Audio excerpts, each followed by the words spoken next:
weapons in all of baseball. Each and every time either of them step to the plate, they have a chance of doing damage to their opponent. The comparisons will continue as long as they do, and that doesn't seem to be ending anytime soon. Over the next 4 days, two of the best hitters who play for two of the best teams will be on display.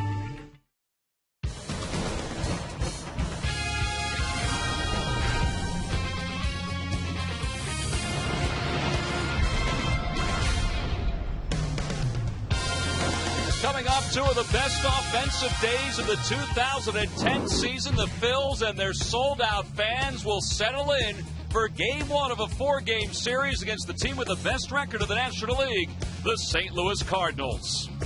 Hi, everybody. I'm Tom McCarthy, along with Gary Matthews. Chris Wheeler will be along a little later on. Well, there's so much to talk about when the Cardinals come to town because the Phillies are such a good offensive team. The Cardinals are as well. But one thing that really jumps out when St. Louis steps off the plane, Sarge, their pitching has been unbelievable. Yeah, it really has. That staff has put together 11 quality starts, which means 6 innings or more, 3 earned runs or less. Take a look here at the numbers, and you can tell they're 2.56 ERA. Look at the ranking. First, third, and that's why they're winning. You take a look at those starters there. Same thing. First, and then second. And the opponent's only hitting 225, Tom. That's the reason why they're actually in first place. Take a look here at the offense. Victorino coming up with some clutch hits as of late. Here's a guy that's taking over that leadoff spot. Here's another guy needs to get going, and he has been coming up with some clutch hits of his own, and that's what the Fighting Phils need to do. Collectively as a group, when they're hitting, impossible to beat. Last night's ball game, few hitters getting into the act. There's Ryan Howard. One of the biggest swings, a grand slam by Victorino. That's what put them on top and put those Mets right where they need to be as they end up winning there. 2 out of 3, the Fighting Phils did. Amazing last night, Sarge. A couple really big at-bats, one by Jamie Moyer, one by Raul Ibanez, and, of course, that one there by Shane Victorino. All right, when the Cardinals come to town, because the Phillies are here, of course, with Ryan Howard, there's always that comparison between one first baseman and another. Yeah, pretty close, too. Those guys do hit the long ball, and both of them, when you take a look at the graphics right now, you can see the edge for me will go to Pujols. Look at that average, 336. Well, the RBIs was going to go to Ryan Howard, but again, the strikeouts. That's another thing that is a time tell right there with Pujols. Doesn't strike out a lot. That's why he gets the edge for me. Albert Pujols, the 2-time defending National League Most Valuable Player. He and the Cardinals are in town to begin a 4-game series against the Phils. Joe Blanton returns from the disabled list. Jaime Garcia, the left-hander, gets the nod for the Cardinals. The lineups at first pitch coming up next.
That we were talking about, how that offense had been struggling. Well, after these 2 ball games against the Mets, I'm not sure if the offense is struggling too much anymore. And we'll see how they go at it tonight against the St. Louis Cardinals, who are right now the best team in the National League record-wise. And Wheels, this place was electric last night in that game against the New York Mets. I mean, it was playoff. It was a playoff feel the way that at-bat took place. That's what it sounded like, a playoff feel, the way that they when Carlos Ruiz walked in, Jamie battled Santana, and Shane hit the grand slam. But Polanco came out of it a little bit. You know, you're going to find out whether they're out of their slump, too, because you got 4 non-slump busters you're facing this week. Yep, Cardinals have 4 really good pitchers that they're going to throw out at the Phillies. Their best pitcher, Chris Carpenter, pitched yesterday. And Joe Blanton is back in the big leagues after rehabbing down in Lakewood and also at Reading.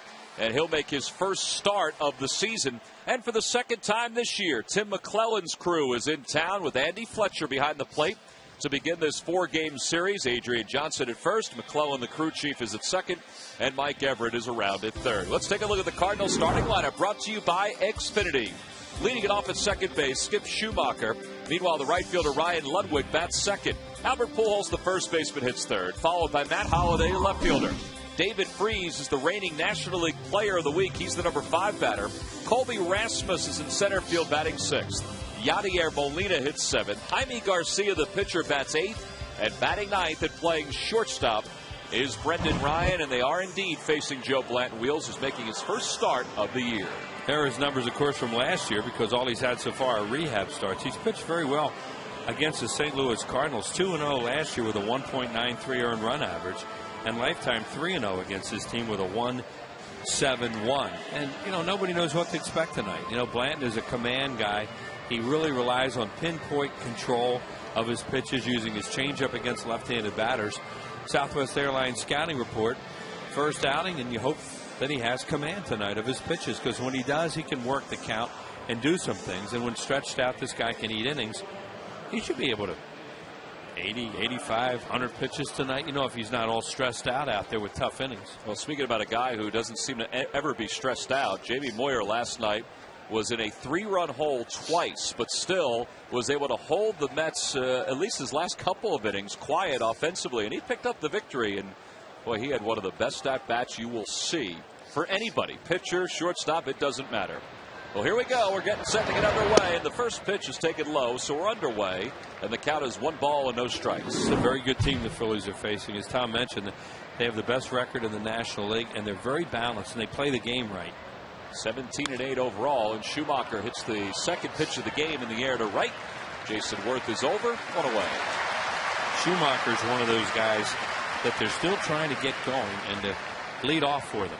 And, you know, just batting .217 out of the leadoff spot and got himself out right there, it looked like. Well, he's retired, and here's Ryan Ludwig, who has been the last couple of seasons a middle-of-the-order guy for the Cardinals. And a home run hitter against the Phillies, Tom, on fastballs down the middle of the plate. See his numbers overall. Last year he had 22 home runs and 97 runs batted in, and he's up there hacking right away. On a fastball right down the middle.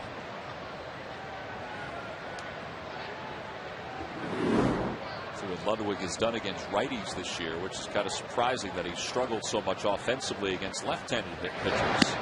And the count 1 ball and 1 strike to him. Joe Blanton went on the disabled list on March 26 with a strained left oblique muscle, and that one is ripped right at Polanco for the second out. Well, 2 away here in the first. During the 2010 season, Turkey Hill will contribute $100 for each Phillies victory and 5 cents for each carton of Phillies Grand Slam ice cream, sold to support the Phillies youth baseball and softball programs.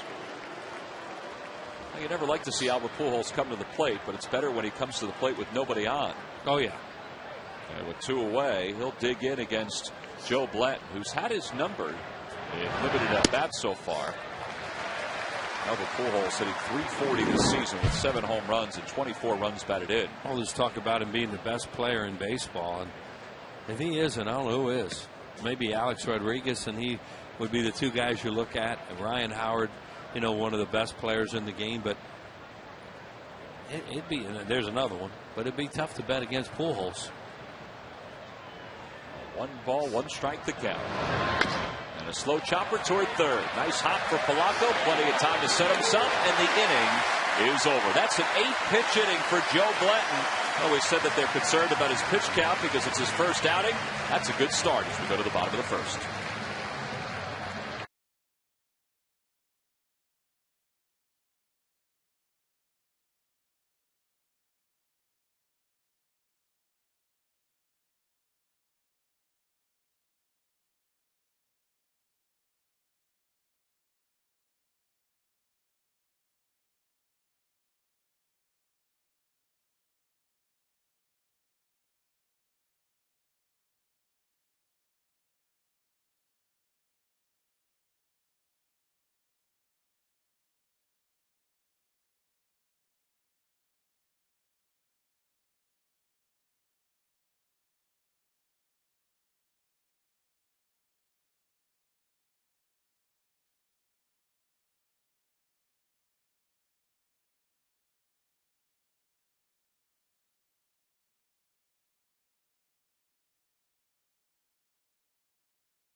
Before, let's take a look at the Phillies starting lineup brought to you by Xfinity. Same lineup that we saw last night with Shane Victorino leading it off in center. Placido Polanco bats second. Chase Utley hits third, followed by Ryan Howard over at first base. Jason Worth is the number 5 batter. Raul Ibanez is in left field hitting 6th. Juan Castro at shortstop bats 7th. Batting 8th and catching Carlos Ruiz. And on the mound, of course, batting 9th is Joe Blanton. And they will face left-hander Jaime Garcia, who is turned in some pretty good performances so far. This will be his 5th start. He's got a really good ERA and a really good walks per hits per innings pitched this season. He's really good is what he is. Saw him in that. He pitched in that game against Santana that went 20 innings, and he went pitch for pitch with him. That was a real Santana in that game, not the guy that showed up here last night. Southwest Airlines scouting report has all kinds of fastballs. 4-seamer we put down there because that's the high velocity one. But he'll also sink the ball a little bit. Look what his career is against left-handed hitters, and also against right-handed hitters. He's a guy that evidently is difficult to hit. He's a little tough to pick up, and you have to be patient with him. Well, he's 23 years old, born in Mexico, raised in Texas, and he'll go to work against Shane Victorino. And what a night Shane had last night. A grand slam that gave the Phillies the lead for good. Talking to Shane today, he said that he could feel the electricity as he steps to the plate. Yeah, and Santana got into those. He was into that half the count. You know, he needed to throw some strikes, and Shane Victorino can really hit a fastball. You talk about a guy who's hit 2 long home runs, against the Mets, 1 to right and 1 to left as a switch hitter, and they were bombs. Shows you how strong he is. Of course, when he starts to try to hit home runs is when he gets into a funk. Well, he has 5 with 22 runs batted in. He was saying before the ball game today that it felt like a playoff game last night when Jamie worked out that walk. And a swinging bunt up the third base line. It's going to be a tough play, and Victorino's going to be safe. Thought about going to second, and now has to go back to the first base bag because he did have intent. Well, Garcia, I was looking down there, and they were playing up at the corners for him to bunt. And then he throws a little swinging bunt out there, and look like Garcia double pumped on it. Boy, this guy got on this in a hurry. Look how quickly he's on this ball. Yeah, he didn't get it out of the glove, and then he fell backwards, and then he didn't get anything on the throw. And Albert Pujols pretty good at handling those. Doesn't handle that one. Shane really busts out of that batter's box.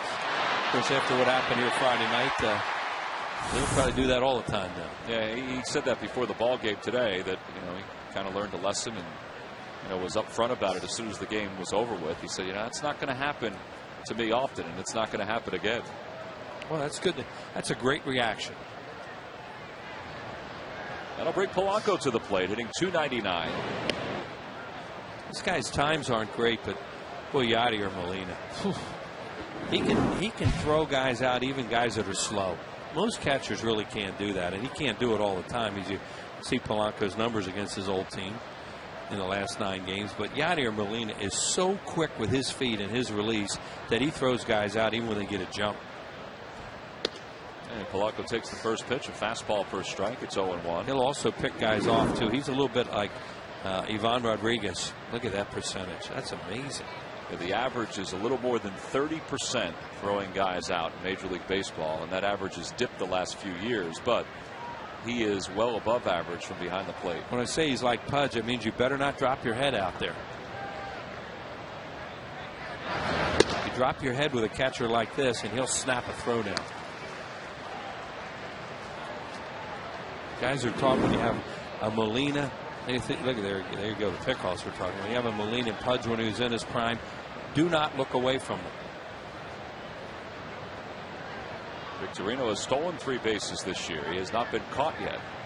Short lead off first. And a toss over by Garcia. Probably doesn't have a real good move, and that isn't a real good move there, and they're trying to help him with that.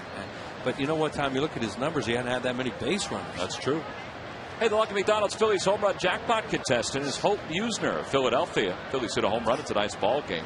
Then Hope will win $200. And another toss over, and again Victorino is back. Same move each time too. Exactly the same move. Steps in the same spot, throws over the same way. Now whether or not he's got something else, they would love to see him show it.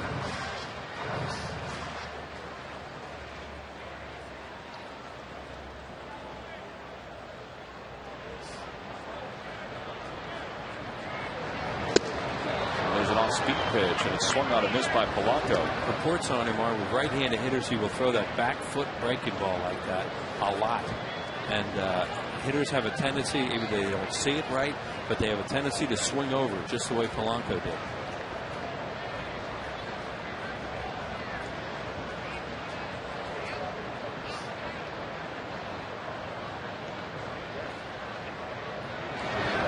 And Polanco is down on strikes, 1 away here in the first inning. See, there it is again. And he threw it twice.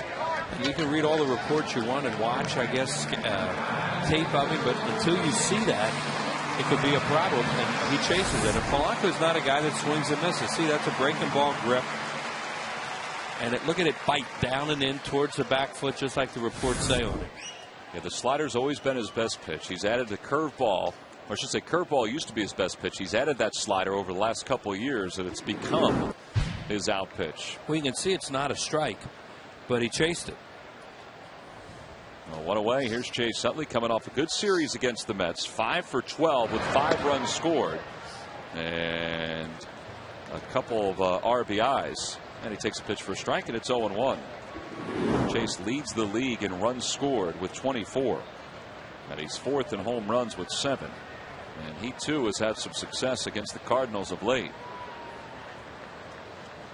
Phillies have had some big offensive games in St. Louis over the last few years. Big hole in the right side.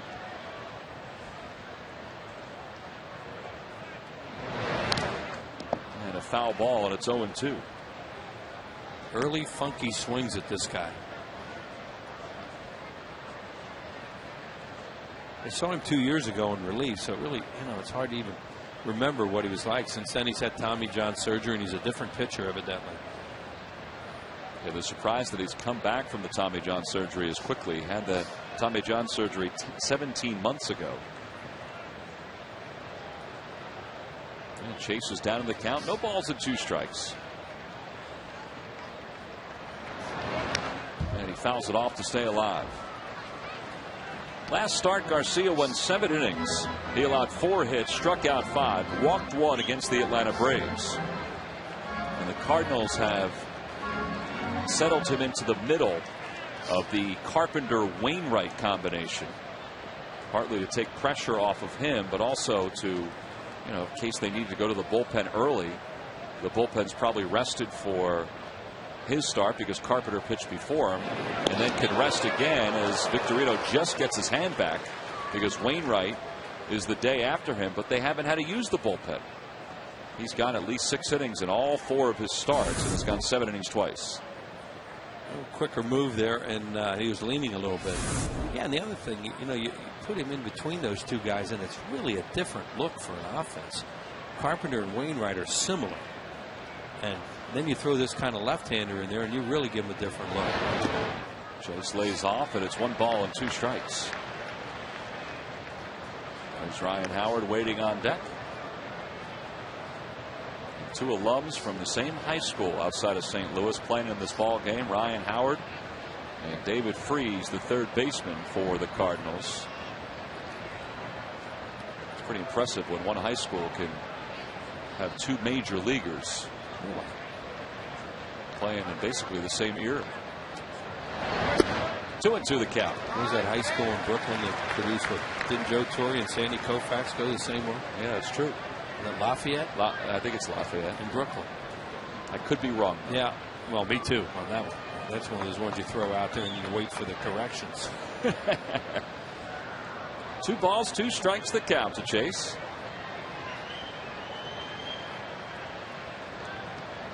And he pulls that one foul right past Davey Loops. Uh-oh. No.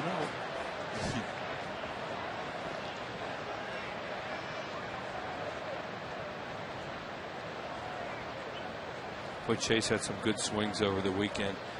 That base running play that he made, that just loosened the whole club up, and they started to hit after they scored the couple runs against the Mets on Saturday afternoon. A toss over, and Victorino is back standing. You know, that ball looked like it could have been caught by Cora, and it would have turned into a double play. Maybe get nothing out of the inning. Everybody's still pressing. Opened the floodgates, and they just kept on coming for 2 days. Well, Charlie had some pointed comments toward his team after the loss on Friday night. And best way to respond is what the team did on Saturday and Sunday. And they needed a couple breaks. Victorino goes, pitch is taken high. The throw to second by Molina is in time as it tailed right back into the base path. How quick is he? That was almost like a pitch out. I mean, granted, it was an easy pitch for him to throw him, but I'm talking about his footwork. Watch this. How quick he gets out there, and that ball's gone. Look, now it's like a pitch out almost, but man, you don't teach that. And Victorino got a decent jump, too.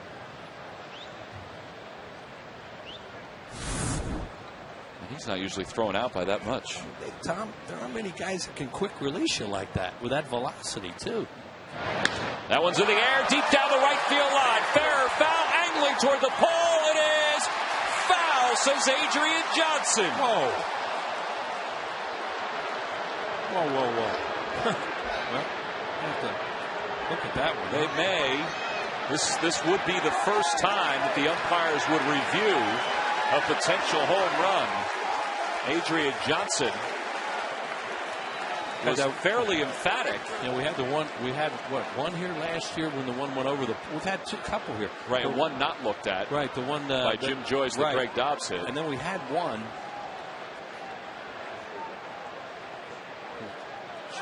Chase is going to come down and ask the home plate umpire. Oh, that's foul. Yeah. It's foul. On the right side of the pole. Yep, it's foul. Yeah, we lost it as it went behind the pole. Now the umpires will confer to the right of the mound. Tim McClellan is the crew chief, and he is the one that would lead the umpires underneath to take a look at it. He's the tallest of the 4. Now he was at second base, so he may have had a good look at it also. The home plate umpire Andy Fletcher is looking at a distance. Great call by Adrian Johnson. What's a miracle about that? The way these balls have been clanking off those poles. That's what I was thinking too. Now, if they were to review it, one umpire would remain, and the other umpires would go in and take a look at it. And Tim McClellan is going to take a look at it. Well, I guess it doesn't hurt if you're the umpires. You have that service to go underneath and take a look at it. So Mike Everett will stay on the field. As we said, one umpire must remain on the field at all times. Why is that? Well, to make sure that order is restored or that there is order. I mean, you could go on the honor system, I guess. Yeah. But they have to make sure that there's one umpire that's out there to make sure that there's no trip to the mound by the coaches or the managers. And Chase is just going to sit and chat with Ryan Howard while we take a look at it once again. And you see he's leaning. He thinks this is a home run. In fact, he touches Davey Lopes' hand right there, figuring it's gone. And that, of course, is what's going to get them, because Chase isn't a guy to complain. He just honestly thinks this went on the other side of the pole, but it didn't. It's foul. Then you get a real good look at it right there. It disappears on that side right there. It's gone, and then it appears. Well, Jaime Garcia has not allowed a home run this year. How about these guys, the Cardinals staff, has allowed 10 home runs this year, that's all, and only 1 in their home ballpark. That's just, in today's game. And that ballpark, you know, the ball could jump there. It'll jump there when it's warm. The Phillies have hit a lot of home runs there over the years. Well, Charlie Manuel last year, when Jim Joyce did not review a potential home run off the bat of Greg Dobbs, was livid about it. So he's at least going to be at peace with the fact that they are looking at this. Although if they have the replays that we have, you know, they're going to say that it was a foul ball.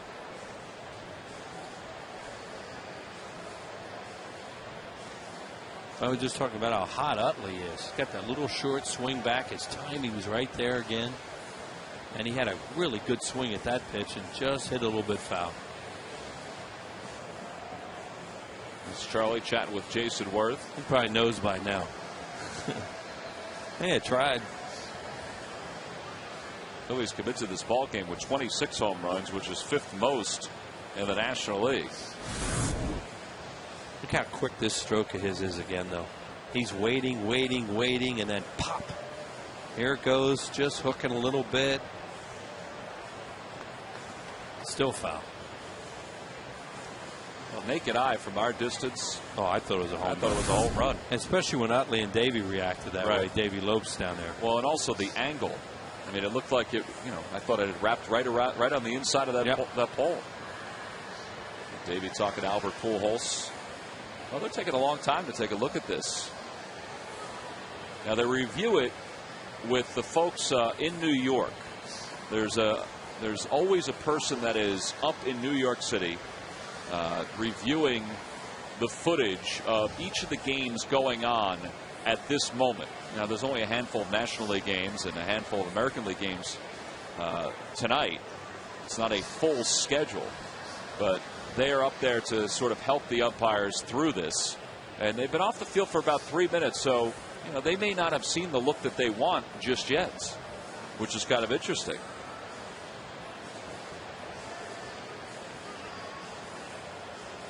And each ballpark is different as to where the umpires will go to look at the footage. But they have all these different angles. Every angle that we have, they have.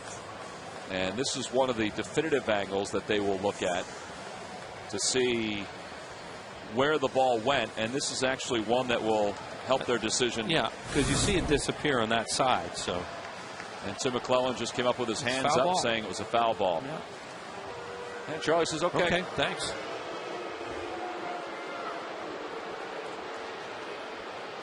But that's great. That's what replay was for. Get the play right, and that one was certainly close enough to review. Well, that's how long it took, 3 minutes and 40 seconds. And by the way, we don't often, and that's when he left the field and then came back. We don't often get a chance to single out the folks that are behind the scenes for us, but those were some great shots. Great shots. Right there. Especially the one where you see it disappear on the foul side of the pole.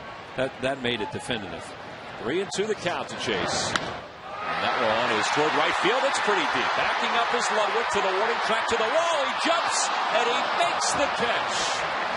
There's no poetic justice whatsoever in that play. Chase Utley sent it to the wall, and Ryan Ludwig pulled it off the top of the wall. Phillies retired here in the first. No scores. We go to the second.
leads things off for the Cardinals, and he lines one toward the gap in left center field, and he's going to have himself a base hit.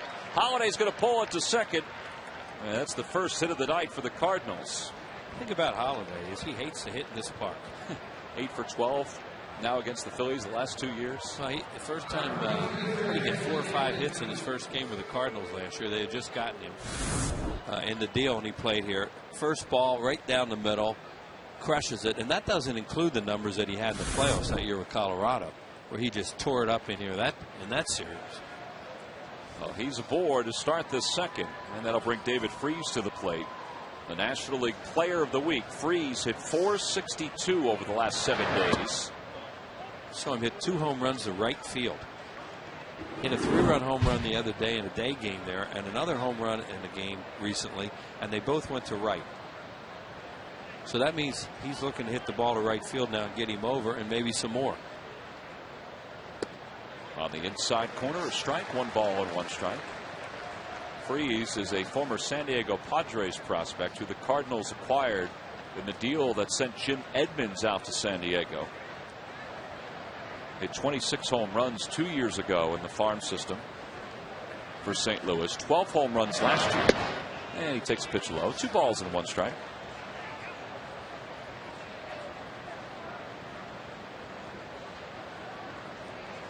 So Joe falls behind 2-1 here to David Freese. Back toward the middle, over the glove of Joe Blanton, picked up by Utley, who throws on the run. 1 away. So 1 out here in the second. Hey, voting is now open for the 2010 All-Star Game in Anaheim. Help send your favorite Phils to this year's All-Star Game by voting up to 25 times at Phillies.com. Visit Phillies.com and cast your ballot now for your 2010 All-Stars. Vote early, vote often.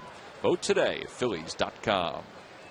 A reminder, too, that when you're at the ballpark, you can get a chance to vote because the ballots are out and they are all around the park.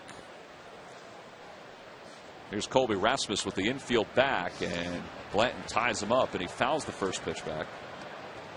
Blanton's not necessarily a strikeout pitcher. And it's the second inning, so you're definitely going to play the infield back here. The Cardinals think they have a shot at a run. Joe's trying to make a pitch on him and prevent it.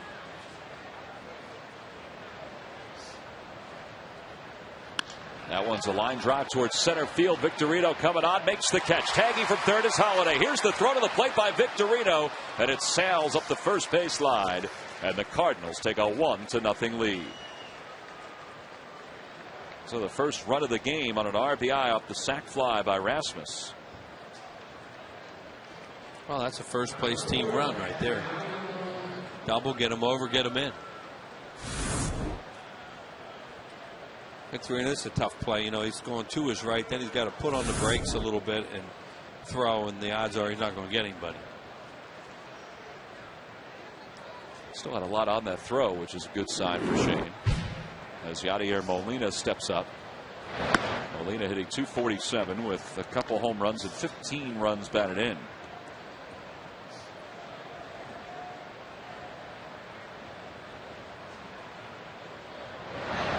And a 1-1 pitch on the outside corner.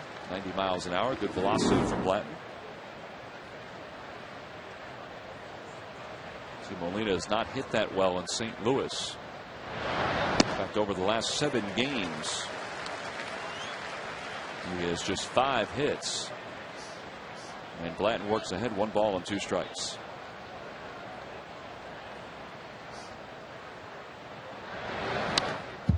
Late on that one. Well, he just dropped a curveball on him for a strike, so that 90 fastball is really coming at you in a hurry after you see a 76 hook for a strike. That's what Joe does. When he's on, he can really mix his pitches up and hit the corners. We mentioned before that he's had success against the Cardinals with 3 wins, no losses, an earned run average of 1.71. Last year he made 2 starts against St. Louis, and in 14 innings he allowed just 3 runs. And he picked up 9 strikeouts along the way. 2-2 pitch. Back toward the middle, off the foot of Blanton, rolling toward Polanco. And no play for Placido, and Ball looked like it hurt a little bit, but now Joe's saying, anyway, I'm fine. Everybody just go back to where they're supposed to be.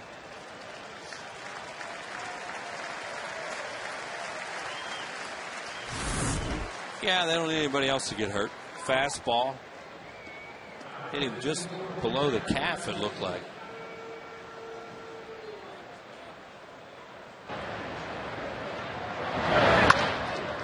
Not much time to move. Joe was hoping that that ball would ricochet over to Polanco and he'd be able to make that play. There's a soft ground ball to the right side. Jaime Garcia, the pitcher, is retired. 4-3 on the putout, and the inning is over. But the Cardinals do get a run after a leadoff double, a sac fly by Colby Rasmus. They lead it 1-0.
Jr. Hear about the Roy Halladay trade, building the team, and much more. Watch Phillies Clubhouse, presented by Holman Toyota Scion, tonight at 11 on Comcast Sportsnet. Well, Ryan Howard leads things off as we go to the bottom of the second inning. And with that, it's time for our Bloomberg Sports analysis of the game. And we track, since Ryan Howard's first full year in the big leagues, he's the line in blue. And Albert Pujols, during that same span of time, is the line in white. And you can see the advantage for Ryan as far as the home runs go. Well, yeah, I think anybody in baseball would look at those two players and say, who's the home run hitter of the two? Ryan Howard. Pujols hits a lot of home runs, but he's probably the better hitter. So, once again, our Bloomberg chart right on right there. That I'm going to talk about a home run hitter of the two of them, Ryan Howard. Bloomberg Sports, the leader in data analysis, has developed an analytical product being used by the clubs. There's also a product for the fans. Log on to BloombergSports.com for details. That's the guy Ryan Howard wants to be measured against, too, which is outstanding. And I think the biggest thing he wanted to be measured against was he wanted to be a better first baseman defensively like Albert is. And Ryan Howard is a better defensive first baseman now. Well, he takes a healthy swing and a foul at the first pitch, and it's 0-1. Ryan last night hit an opposite field home run against Johan Santana. And this was after Placido Polanco had hit a solo home run to make it a 3-1 game. And then he just got one off the end of the bat the next time up that stayed in the air and died on the warning track out there. But I thought that at bat last night, because you figure Santana's going to give up a home run here or there, but to go down and get the pitch he got and how he drove it to the opposite way kind of showed you that Santana was there for the taking. And the Phillies did a great job against him as the game wore on. He was a two-pitch pitcher last night, too. He was fastball, changeup. On the outside corner, and Ryan is down looking for the second strikeout for Garcia. One away here in the second. And that'll bring Jason Worth to the plate. Here's a look at it.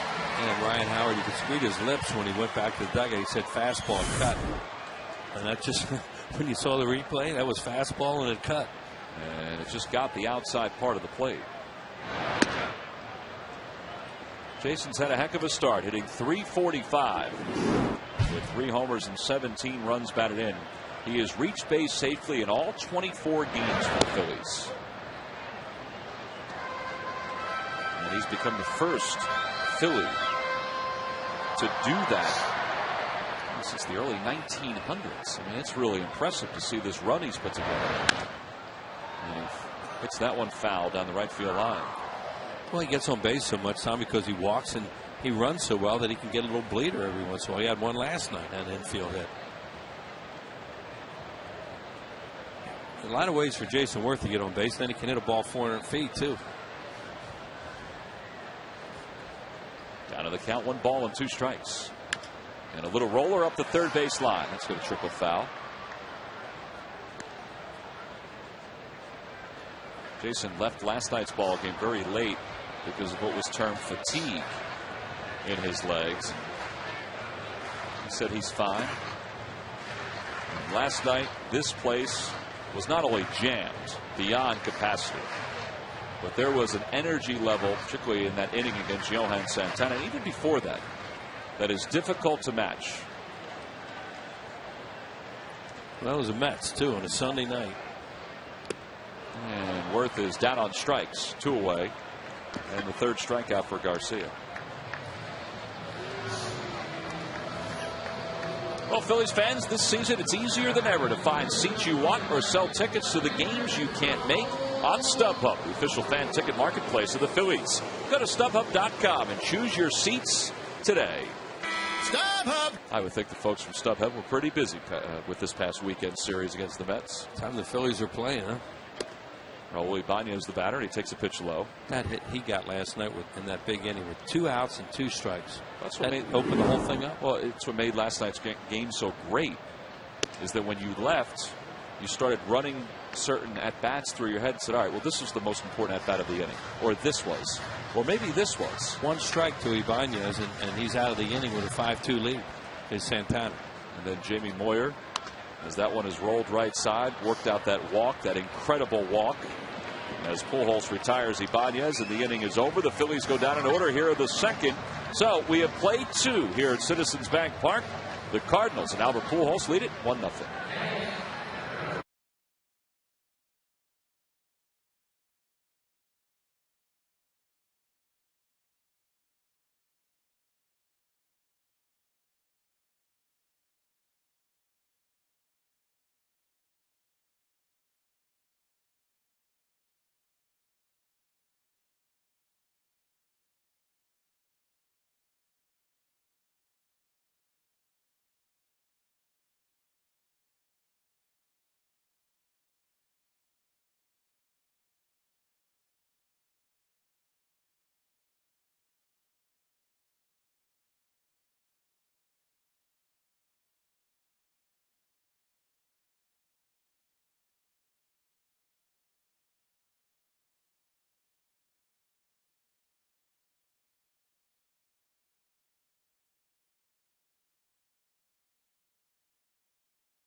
Blanton in his first start of the 2010 season, and it's his first Dodge Stump the Fans trivia question. That's right. Log on to Phillies.com. Go to the fan forum section for all the information, and please submit your answer on the subject line. Here's the question. Which former Phil and Cardinals catcher was told by Bob Gibson to get behind the plate when he went to visit the mound? The answer will be revealed in the 7th inning. Did you come up with that question? Get a shot at that one. And yes, this is the 9-hole hitter, and he's not the pitcher. Yep, Brendan Ryan, the shortstop, bats 9th. We saw Jaime Garcia bat in the 8 hole. Tony La Russa does this. He didn't do it all year. He started doing it recently. They had success with it again. You know, managers give you varied reasons. One, you know, in the National League, you pitch around the 8-hole hitter a lot, get the pitcher out of the way, start off at the top of the order. In this case, pitchers makes the out there. You don't pitch around him. You get him out. You start out with a position play. Off the end of the bat toward left center field. It's a flare coming out as Victorino, and a base hit for Brendan Ryan. And it pays off right there. You get the 9-hole hitter on as a leadoff man, even though he didn't hit it very hard. Well, Tony La Russa's thought process on batting Brendan Ryan in the number 9 spot is that he wants to give the top of his order and Albert Pujols more of an opportunity to have guys on base. Now, he did it 55 times last year, where he batted the pitcher in the number 8 spot. And, you know, it worked out sometimes. And as he said last week, listen, it's not like our offense is lighting the world on fire. Why not? Yeah, and, you know, he's one of those guys that always has a reason for what he's going to do, and he's had success with it. And recently he's had success again with it. Well, Skip Schumacher is the hitter. You know, baseball as a whole doesn't generally have the pitcher bat anywhere but the number 9 spot. However, there was a case back in 1968 where there was a pitcher who batted in the number 6 spot because he was such a good hitting pitcher. His name, guy by the name of Gary Peters, with the White Sox, and Eddie Stanky as the runner goes and the ball is chopped towards short. Castro has one play and he retires Schumacher, and there's one away. Eddie Stanky had Gary Peters bat in the number 6 spot because he just didn't like what the 7, 8, and 9 hitters were doing in his lineup, and he figured, why not? Danny Ozark did that one time with lefty in a game in Cincinnati. Hit him 8th. Phillies had a big first inning going, and lefty came up in that 8-hole, hit into a double play, and that ended the inning. Did it end the experiment? I don't know if he did it again after. He batted Rudy, I believe he batted Rudy Mioli 9th that night. Ludwig slices one the opposite way. Worth on the run, makes the catch, and Ryan doesn't tag. And Rudy Mioli certainly wasn't a guy who could complain. Well, that throw by Jason Worth there. Yeah, he's good at that. And of course, you don't tag up in that situation with one out already. You know, you're just kind of halfway. And Jason gives a little smile there. He enjoyed his. Ryan, this is good base running. You know, he's half, you know, kind of quarter to halfway. Now go back, and he's not going anywhere. But this is really a fun play to watch because Jason pirouettes after a few steps and gets a lot on that, and it's accurate. But the last thing you would want to do if you're Brendan Ryan is to get thrown out at third with this guy coming up for the final out of the inning. Yeah, because he probably, if he would have went over and tagged up, I mean, he would have made a close play of it. But if Albert Pujols is still standing there as the inning comes to a close in a RBI situation, and the only go over well. Yeah, and the only way you tag up and go with one out is if there's no doubt about it, because you're already in scoring position. With nobody out, they want you to go back and tag up and be ready to tag up and get to third because you get there with less than 2 outs where a fly ball can score you. 1-0 the count to Pujols, and he pops it up right side. Ryan Howard crosses over into foul territory, coming on down, and he makes the catch, and the inning is over. Nice job by Joe Blanton working around that leadoff single by the number 9 hitter Brendan Ryan. We go to the bottom of the third. It's 1-0 Cards.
SteelerDealer.com. Well, it's been cloudy for most of the day here in Philadelphia. Rained early this morning. Looks like that's kind of cleared out, though. It's turned into a fairly comfortable night. Now the humidity from the last few days is gone. It's really comfortable here tonight, as you say, Tom. And very pleasant night for a game. And a very pleasant night for the first of 6 Hatfield Dollar Dog nights here at the ballpark. Hot dogs for everybody. And they are popular. There they are.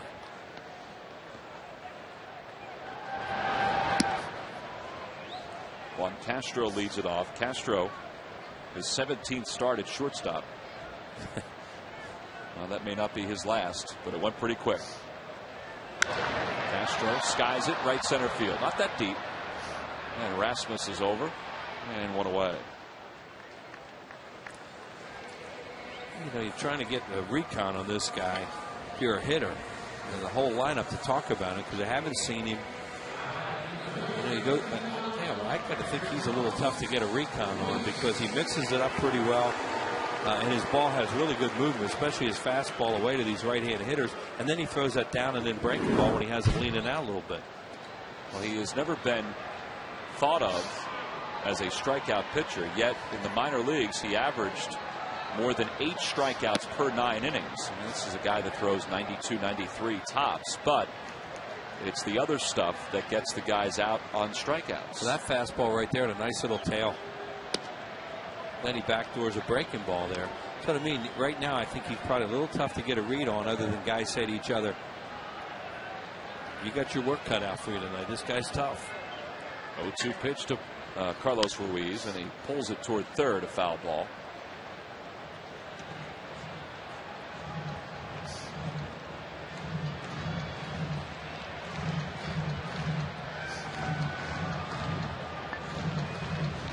Fanatic knows it's Hatfield Dollar Dog night. His buddy Smiley's all over the ballpark, but he's content to have some popcorn. 1-2 the count to Ruiz.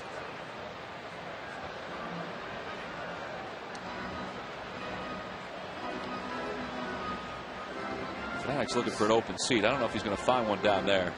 He's trying to get a good view of Carlos Ruiz's at bat.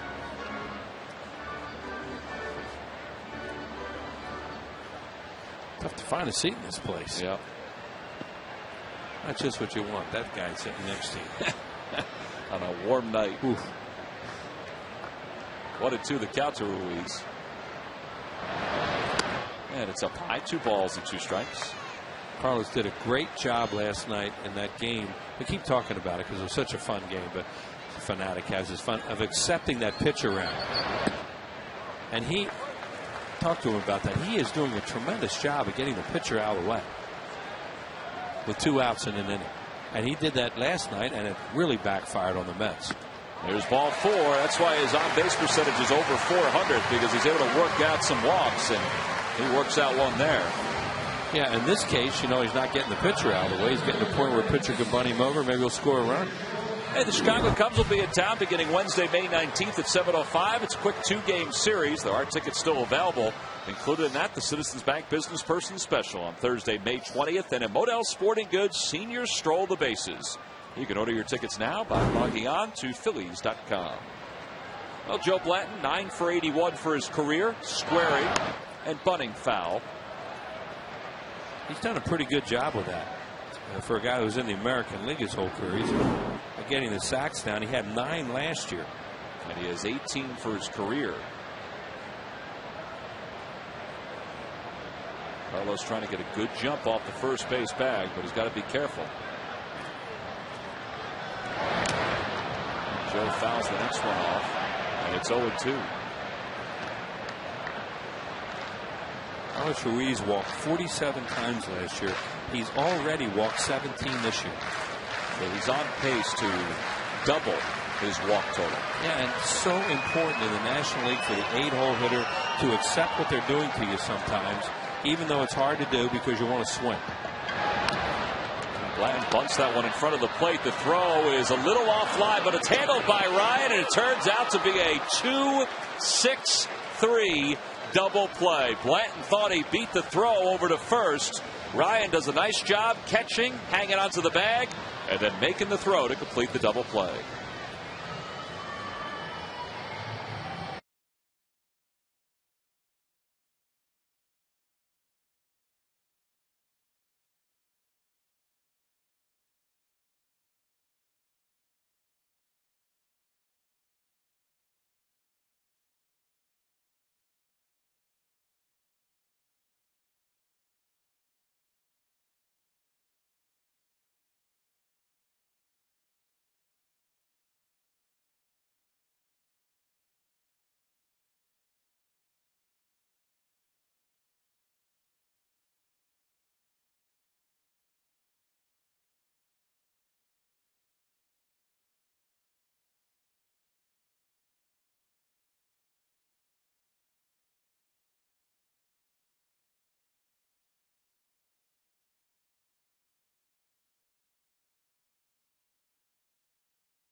0-0 as we go to the top of the 4th inning. Gary Matthews has joined us as Wheels has already stepped away and taken one of his dollar dogs already. Smiley's in the house. That's right. It's time for another Hatfield Dollar Dog Night here at the ballpark. Sarge, they're not wrapped in tinfoil. You can't toss them out to the crowd. Yeah, well, we can take one at least, I would imagine. Well, you can take more than one. Yeah, well. Go ahead, see if you can toss it out there. No, Sarge. we don't want to do that. And they're warm, too. So. Well, again, it's the first of 6 Dollar Dog Nights this year at the ballpark. Smiley's going to be here for all 6 and may make an appearance during the course of the baseball season, even when it's not a Hatfield Dollar Dog Night. So, Smiley, thanks for the dogs. Good luck. The Fanatics got some seats behind the third base dugout for you. There's not a lot of seats down there, but all right, we got dogs for everybody. Carl Graver, our statistician, is very excited that the hot dogs have arrived. And Sarge, we go to the 4th inning. It's 1-0 St. Louis. Well, so far, Joe Blanton's looked pretty good. Jaime Garcia's looked good, though, for St. Louis. As Matt Holliday has the count 1-1 strike. Well, they're both throwing strikes, quality strikes, not a lot of balls hit hard.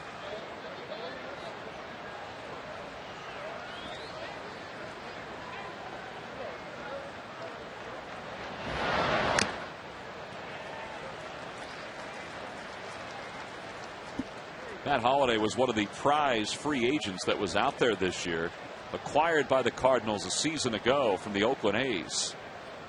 And they weren't sure if they were going to be able to keep him. They wanted to, since he had .353 last year with 13 homers. And he did all of that in just 63 games. But he was out on the market for most of the offseason. Didn't sign until January 7th. And he swings and misses that pitch. Ruiz, though, has to track it down. Does a nice job finding it. And then making the throw. One away here in the 4th inning. Yeah, good, strong throw. Breaking ball in the dirt.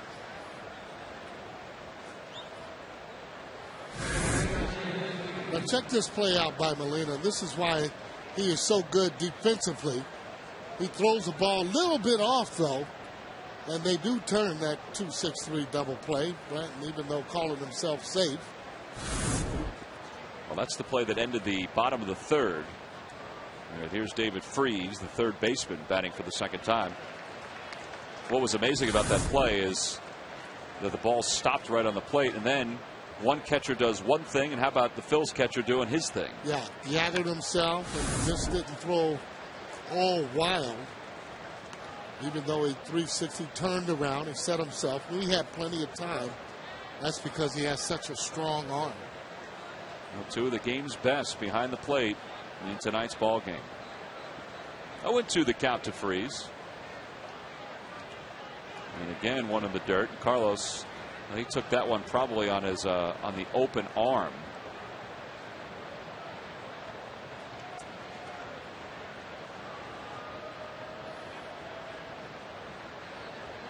And they'll give him some time. It's 1-2. A lot of times here, catchers aren't trying to catch it. They're just trying to block the ball, especially with 2 strikes there. And he does that. Just in case that got away, right in the wrist or the forearm area. That one's to center field. And Shane moves over into the gap in right center. That's the 2nd out here in the 4th.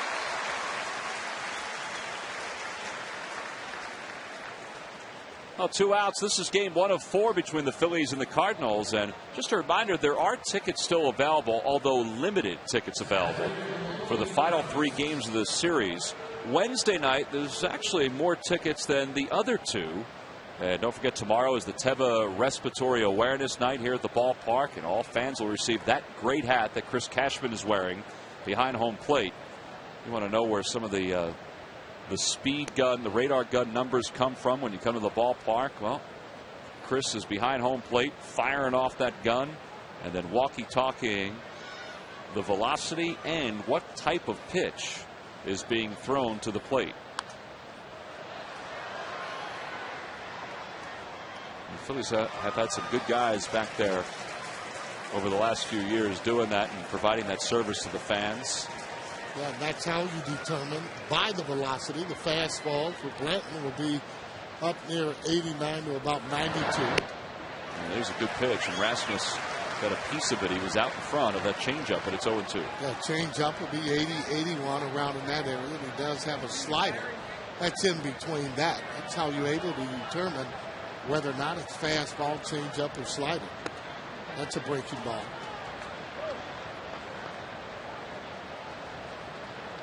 You see the curveball, 75 miles an hour. And all that happens in just a matter of seconds. In the air to right field.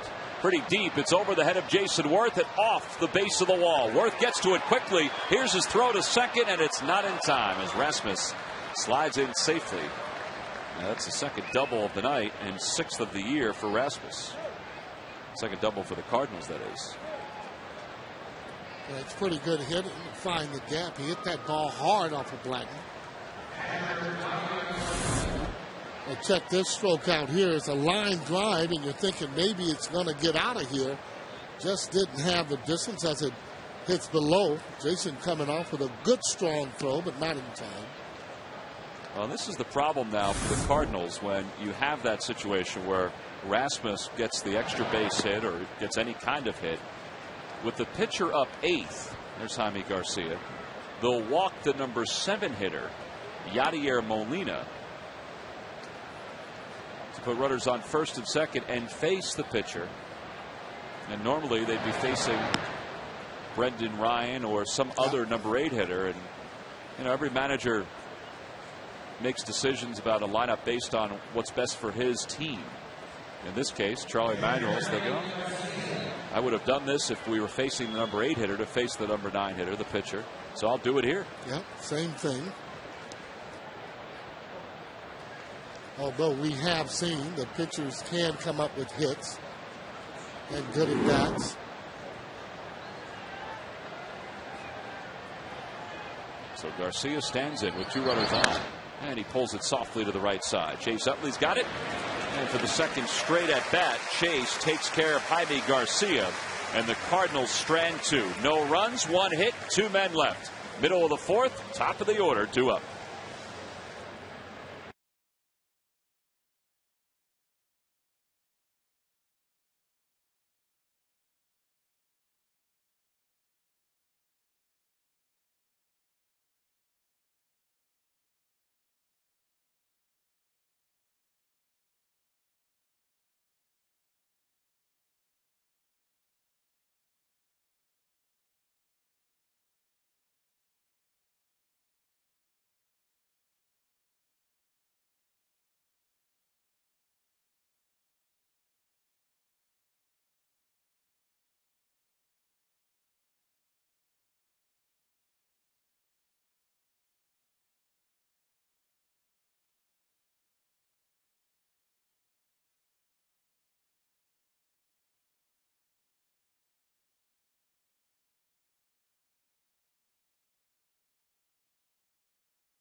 By Xfinity from Comcast, proud partner of the Phillies. It's turned out to be a gorgeous night here in South Philadelphia. Bottom of the 4th inning. Cardinals lead it 1-0. And this should be a pretty good litmus test, Sarge, to let us know where each of these teams sit in the National League, because the Cardinals with 17 wins, 1 more win than the Padres, have the best record in the National League. The Phillies are the 2-time defending National League champions. They get Joe Blanton back tonight. He's pitched well through 4 innings. He's allowed just 1 run. And, if you are the best team, and the Phillies are considered that because they've won the last 2 titles, if you want to, battle the best, It turns out to be a pretty good litmus test. Well, it really does, and it starts on the mound in St. Louis. They've been getting some pretty good pitching over the last, couple of weeks or so, and that's why they've been playing the way that they have. And not only that, the bullpen has been extremely good, fourth in the National League. So they're doing a great job. Well, and people always talk about these two teams maybe being, this being a preview of the postseason. And you see the matchup. Phillies have a better team batting average. They've scored more runs. But right now, the Cardinals have a better pitching staff ERA-wise. And I think scoring the runs definitely counts. And Phillies are going to get better as it starts to warm up, as you saw in the last couple of games. The surprising part of this whole conversation, the Padres. The fact that they have one less victory than the Cardinals. Didn't get a chance, obviously, to see them in spring training. They're in Arizona, but obviously they have good pitching. When you look at their lineup, you don't see that they have a lot of great hitters, but they're playing pretty good defense and getting good pitching. Well, they count 2 balls and 2 strikes to Shane Victorino, leading off here at the bottom of the 4th inning. Shane picked up an infield hit his first time up. And he hits that one softly toward left. Holiday started back. No problem, though. Brendan Ryan, the shortstop, is there. And there's one away. Well, speaking of those San Diego Padres, if you want to go see them, not here in Philadelphia, but out of Petco Park, I'll take a road trip with the Phillies August 27th through the 30th. You can call 877-833-7326 or log on to Phillies.com/road trip.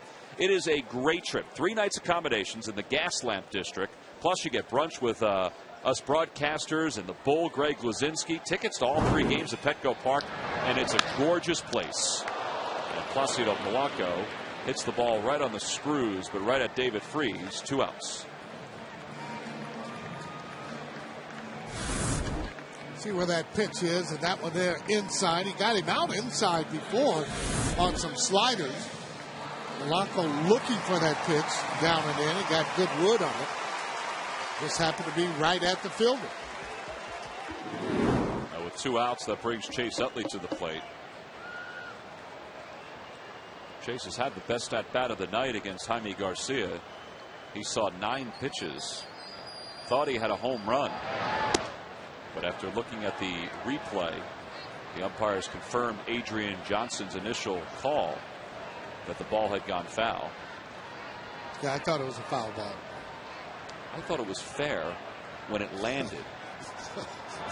I needed the replay. When it landed? Yeah, I thought from sitting up here, naked eye, I thought it was a fair ball. It has to go in front of the pole, though, in order for it to be a fair ball. I understand the rules. It doesn't matter where it lands.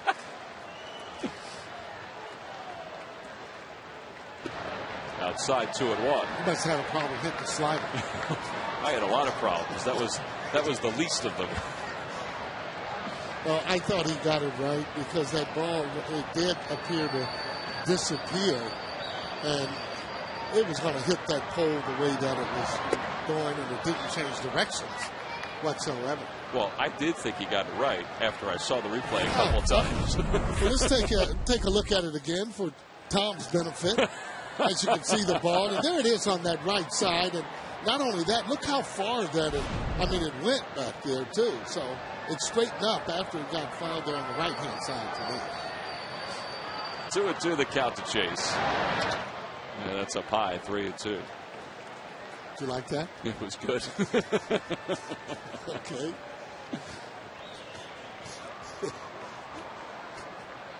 There's Ryan Howard. Although he did hit that ball hard and just getting it off the end after that at bat, but he got robbed again. Well, he works out the walk, so he's aboard with 2 men down here in the 4th inning. Only the second walk issued by Garcia and the 11th overall. That'll bring Ryan Howard to the plate.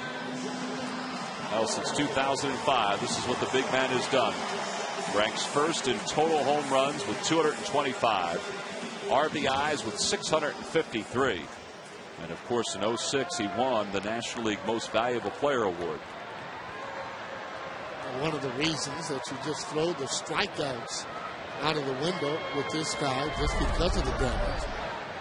Once he starts to make even more contact, he could be even better or have even better numbers. He swings and misses at that cutter, and it's no balls and 1 strike.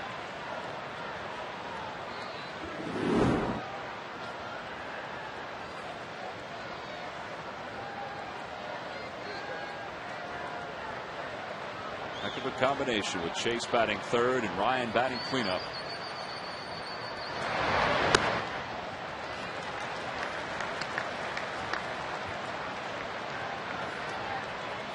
Garcia comes right over the top. For the left-handers, he becomes a little more difficult because he has the hard slider, which looks like a fastball, and he's been keeping that pitch down so far tonight. Pops it up. He got a pretty good pitch to drive there, and he fouls it off. It's 1-2. Fastball in on his hands. That's where they want the fastball. The breaking ball will be away. He usually will sit away. Don't like throwing breaking balls on the inside because they have a tendency to hang over the plate and usually gets hit hard. Lays off. They'll appeal. No swing, says Mike Everett, the third base umpire. On the Toyota Major League scoreboard, the Red Sox, who are swept by the Orioles this past weekend, lead the Angels 3-0. That game's gone to the bottom of the third. Bill Hall, a 2-run home run for the Sox. Angels were swept out by the Tigers this weekend. The 2-2 pitch. Slow roller foul.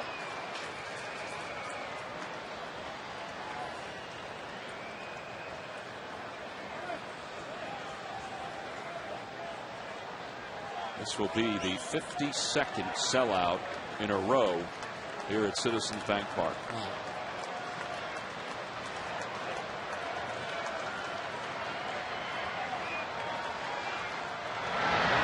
And Ryan pulls it.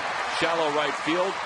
Schumacher's got it, and he throws out Howard to finish off this 4th inning. No runs, no hits. 1 man left for the Phillies through 4. It's the Cardinals 1, Phillies nothing.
Kind of spun around the other day when they were told that through a national poll that the Cleveland Indians were the most hated team in the league, which is kind of surprising. Well, that hated team will be in town beginning Tuesday, June 22nd at 7:05. It's the first of 3, and that series winds down with the Citizens Bank Business Person Special on Thursday, June 24th at 1:05. You can log on to Phillies.com and make your purchase. That is the final interleague set of games here at Citizens Bank Park this season. The Cleveland Indians, Sarge. I would think it would be the Yankees. I would have also thought it was the Yankees. The Indians aren't bothering anybody.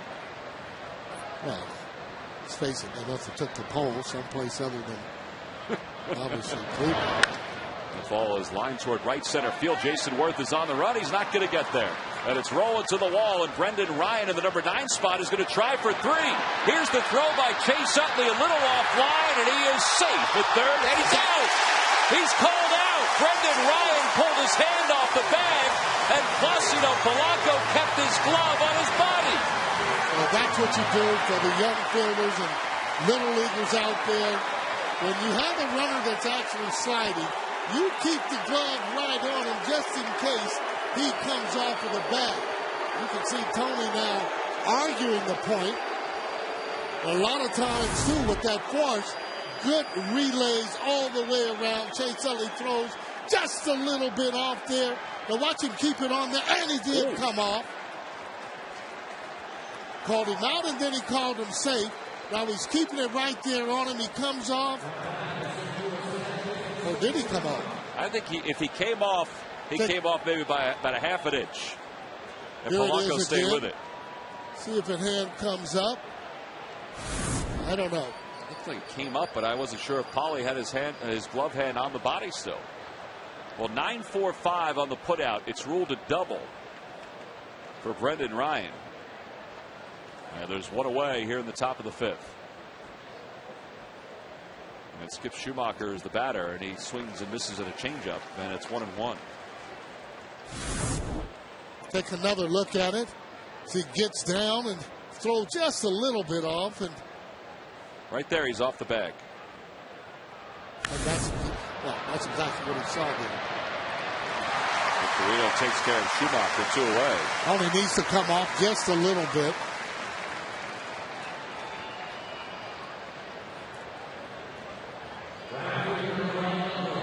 Tony La Russa came out to talk to Andy Fletcher, but it was a very brief conversation with him. So Blanton's got 2 away here in the 5th. And Ryan Ludwig is the hitter. He lined out. He's also popped out. Blanton's ahead. No balls and 1 strike.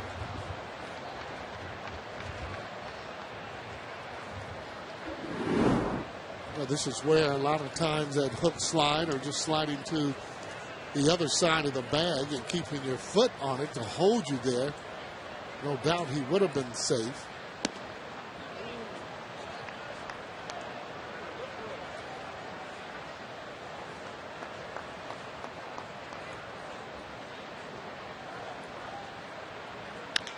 Toward third base, that's a foul ball. Jose Oquendo in the third base coach's box picks it up. And it's 1 ball and 2 strikes to Ludwig. Good Joe Blanton displaying a good sinker ball tonight. So when you know he's on his game, getting ground balls. Joe made 3 rehab starts, 1 with Lakewood for the Blue Claws and 2 with the Reading Phillies. He allowed 5 runs in the 10 innings that he worked, but all 5 took place in his final outing. And a good breaking ball swung on and missed. Ludwig is down swinging, and the inning is over. So Joe Black picks up his 2nd strikeout of the night as he gets Ludwig swinging. He got a break also to start this inning. We head to the bottom of the 5th. It's the Cardinals 1, Phillies 0.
Ricky Butalico, plus exclusive clubhouse reactions on Phillies Postgame Live, presented by Sloan Toyota, right here on Comcast Sportsnet.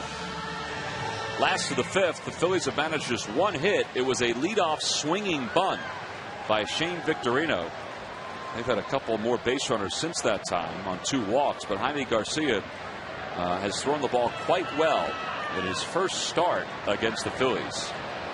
And he's now facing Jason Worth, Raul Ibanez, and Juan Castro. And Jason lines one toward left center field. That's in for a base hit, and it's rolling all the way to the wall. And Jason's going to be at second with a lead-off double here in the bottom of the 5th inning. Boy, Jason picking on a high fastball, jumping on it and splitting the gap. 13th double, as you can see. Look at the hitters in the league. Usually the ones that have the most doubles are the ones doing the most damage. Gets his hands back. Look at a good classic swing there. Not taking a big stride at all. Almost no stride as he drives the ball into left center. Well, Jason now has reached base safely in all 25 games this year. And here's Raul Ibanez, who grounded out his first time up. And Raul takes a pitch a little high. It's 1-0. I would like to pull the ball, but again, he can get over on a long fly ball.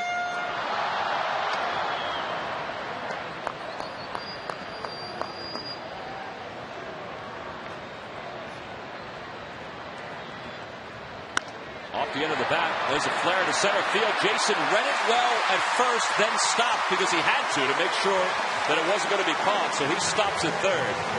It looked like he took a chance early, Sarge, and it was the right chance, but then he thought, you know what, I better be careful. Right off the end of the bat, and Cody was playing shallow in center field. One of the other reasons he had to hesitate, and when you're down, you'd rather be safe than then running into a double play. Nothing wrong with that base running there. There's still nobody out, and runners on first and third. Now he hits the ball, not knowing exactly how hard it was, so he takes a second look. Now he takes a third look, gets over, makes it to the bag easily. So good job by Jason.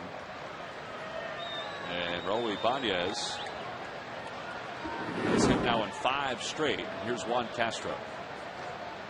Cardinals play the infield at double play depth. Castro showed bunt. And Jason was trying to read it. He wasn't taking off, obviously, but Castro's done a good job in these situations. Yeah, I don't think he's bunting in this situation. You need to get a pitch where you can drive rather than try and bunt.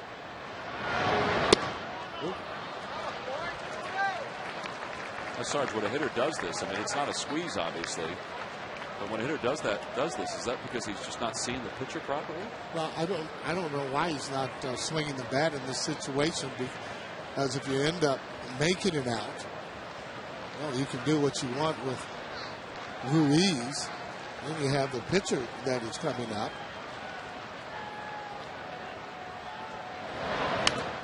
Well, he pops it up foul behind home plate. It's 2-1.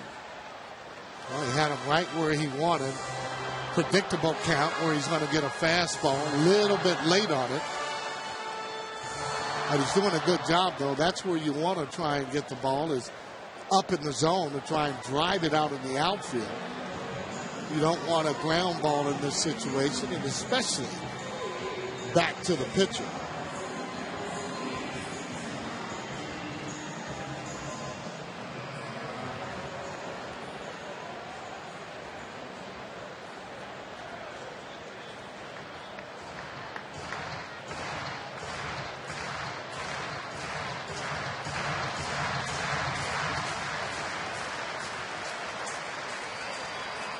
Two balls, one strike to count to Juan Castro. And opposite way, that's going to get the run home. Ludwig going back, makes the catch. Tagging from third is Jason Worth, and we're all even at 1 apiece. Each team with its own sacrifice fly. This one coming off the bat of Juan Castro. Just a great job as he stays back. Looked like to be an off-speed pitch as he hammers into right field, almost getting over Ludwig's head. See where the pitch is, it comes in, and he's right to the task inside inside out and almost getting over his head. That makes a good play just to catch the ball.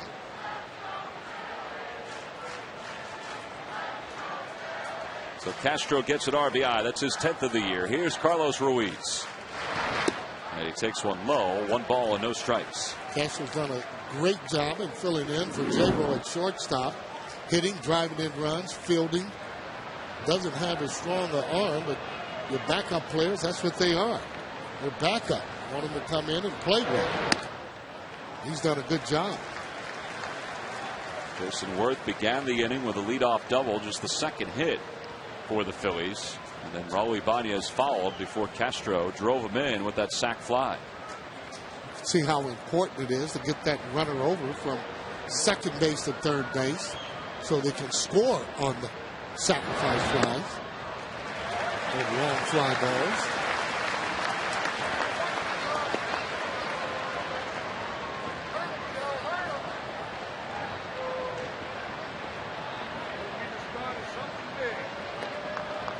You know the count. And Carlos, taken all the way, has walked for the second straight at bat. And the Phillies have 2 runners on for Joe Blanton.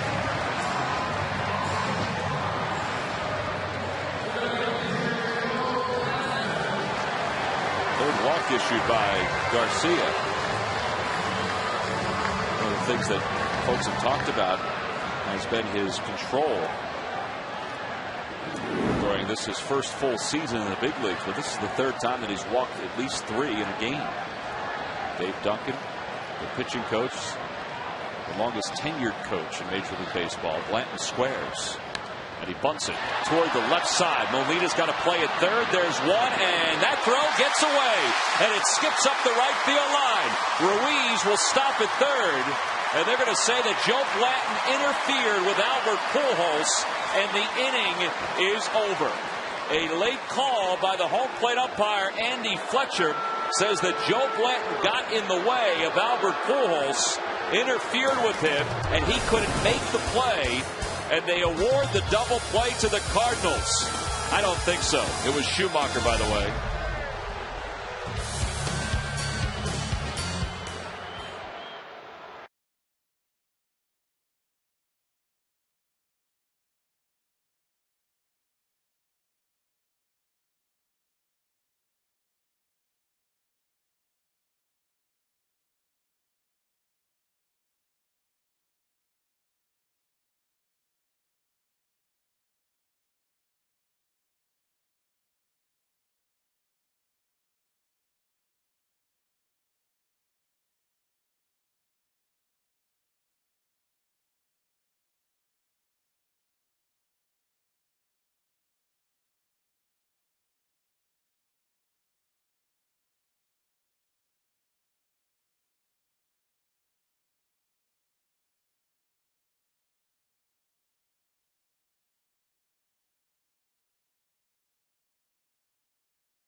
San Francisco, and then again Sunday against the Mets' top thrower. The Phillies lineup on any given night can explode. It did again this week, and it's brought to you by Independence Blue Cross. We're here for you every step of the way. Well, Joe Blanton's out there warming up. He's a little late to warm up because he was talking with Andy Fletcher, the home plate umpire, about the play which ended the bottom of the 5th inning. And Sarge, break this down for us. Well, I thought pretty good bunt. I actually wanted the bunt to be a little further, but right here as he goes across the bag, he gives a little bit of an elbow there. Well, Charlie Manuel had said his piece to Andy Fletcher and now has been ejected from the ball game because he came back out Sarge, I don't think that was a good enough throw for Andy Fletcher to rule that. Now, I don't know what his explanation is. His explanation was interference, although the throw was already by him. You know, and two ways you can look at that. You can look at it as Joe protecting himself, but you see Charlie Steele arguing, probably saying, hey, he was across the bag, but Joe did have an elbow that kind of came up at the end of the run. Yeah, but I did see that. I agree with that. But the ball had already gone by at that point. You know what I'm saying? Yeah, I know what you're saying, but the umpire is probably looking at that whole play as it develops. Looking at the ball, looking at the arm. Well, young and old, they support their manager here in Philadelphia. He's been ejected from this ball game. And Andy Fletcher. Let's watch it again. See what you think. Well, you want the bunt, first of all, to be a little bit further. See Molina making a pretty good throw. Now watch when he comes across. All right, now he went, there goes the elbow, but it was a bad throw, but he did throw the elbow, and you got to give. So you think that Andy Fletcher called Blanton out because he put his elbow out there? Yes, sir. That's right. Albert Pujols to the batter, takes a curve for a strike as we begin the top of the 6th.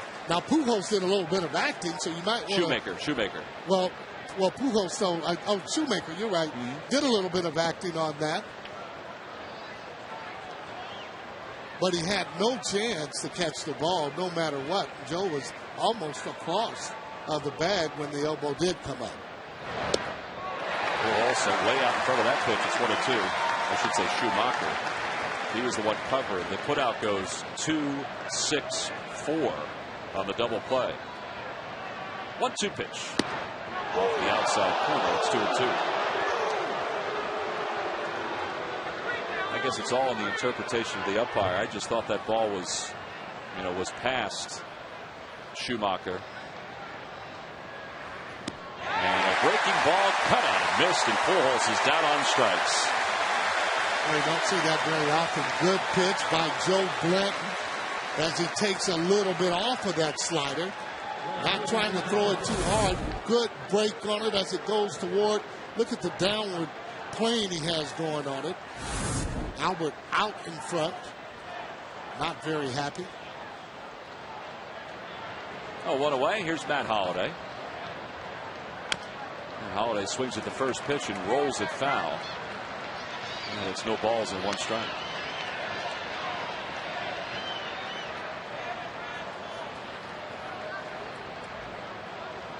Joe Blanton has thrown just 67 pitches so far tonight.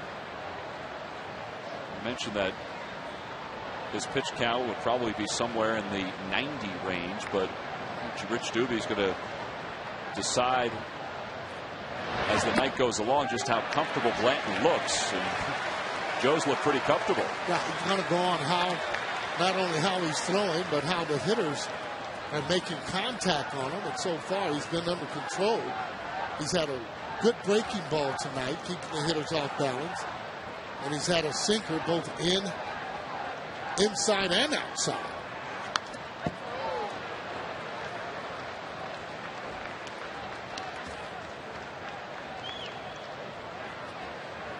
You see the comparison between the two starters tonight. Pretty close. Joe has only walked the 1, and that was an intentional walk in the 4th. 0-2 the count. And it's 1 ball and 2 strikes.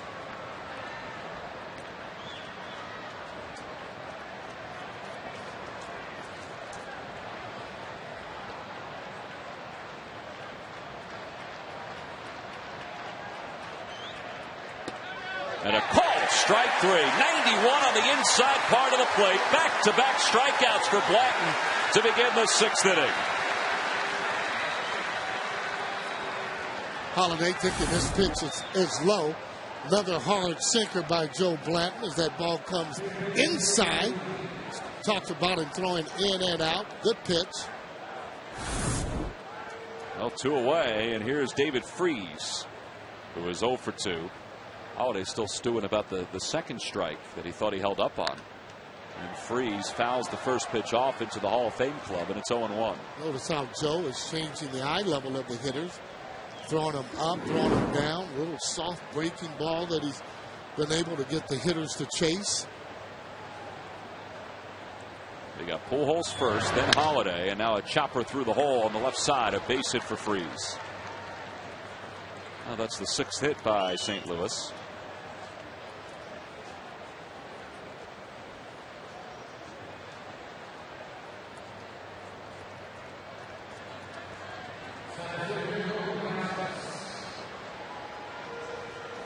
And with 2 outs, Colby Rasmus, who doubled his last time up, had a sac fly, and the only RBI for the Cardinals his first time to the plate. He'll stand in.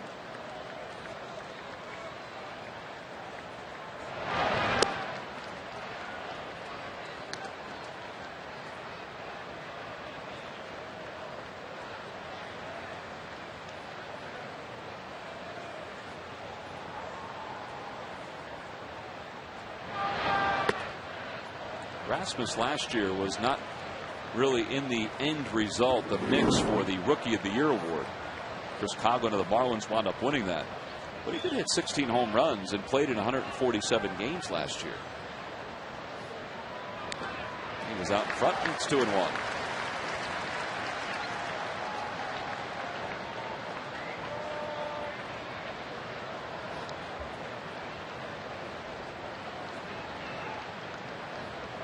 Young hitters coming to the major leagues, the one pitch that they all can hit is usually the fastball. That one's hit toward left field. Ibanez on the run, and he'll run out of room, and it's 2-2. A lot of times it'll take them a year or so to get used to the breaking balls. There's Pete Buchanan, who's taken over the lineup card from Charlie Emanuel, who was ejected from the ball game. Obviously, Davey talking about some base running. Well, he had the best look at that play. Talking about the play at first, you're right. Runner goes 2-2. Lines past Castro and into center field. Freese will wind up over third. Back-to-back hits now for the Cardinals, and they have runners on first and third here in the 6th.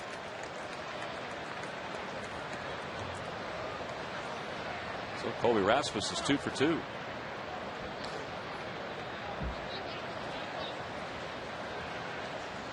All right, now Sarge, you got Yadier Molina at the plate. He's the number 7 hitter in the pitcher spot, due up next.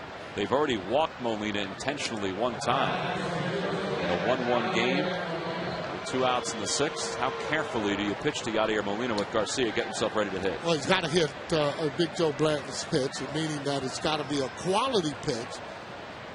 Well, you get to a situation, if he's behind in the count, just don't want to feed him a fastball.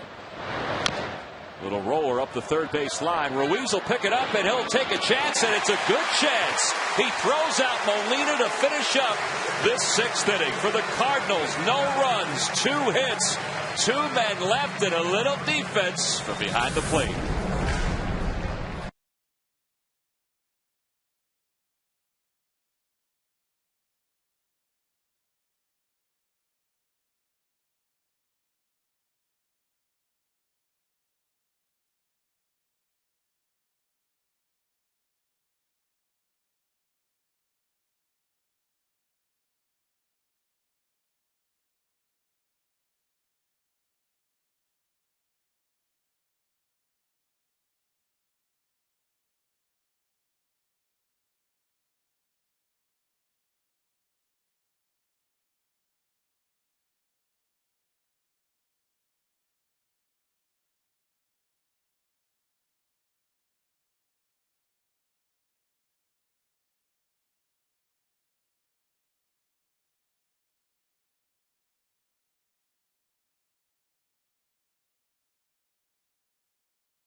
On. Oh, out at Harry the K's in left field. They look like they're partying out there. On a gorgeous night. It's one of the best spots, Sarge, to watch the game. You know, we did an open out there last year. And if you get a nice night with a comfortable breeze out on that left field porch or even down below in the left field seats, really good spot to take in a ball game. Oh, it is. Even a good night to even do the open in. Hope that maybe sometime you and Wills can be out there again. There's Greg Farnese. Look, it's a wave to Greg. Greg Farnese's our cameraman in left field. He's trying to get all his friends around him to wave to everybody back home. Good food out there. Shane Victorino leads things off here in the bottom of the 6th and hits the first pitch curveball foul. Well, so far, this game is as advertised. 1-1, bottom of the 6th, 2 of the better teams in the National League. Both pitchers are keeping the hitters there at bay. That's the pitch, though, for me. Garcia has not been able to get over consistently. He's getting it close where guys have been swinging at that pitch more in the dirt. Need to get it up a little bit.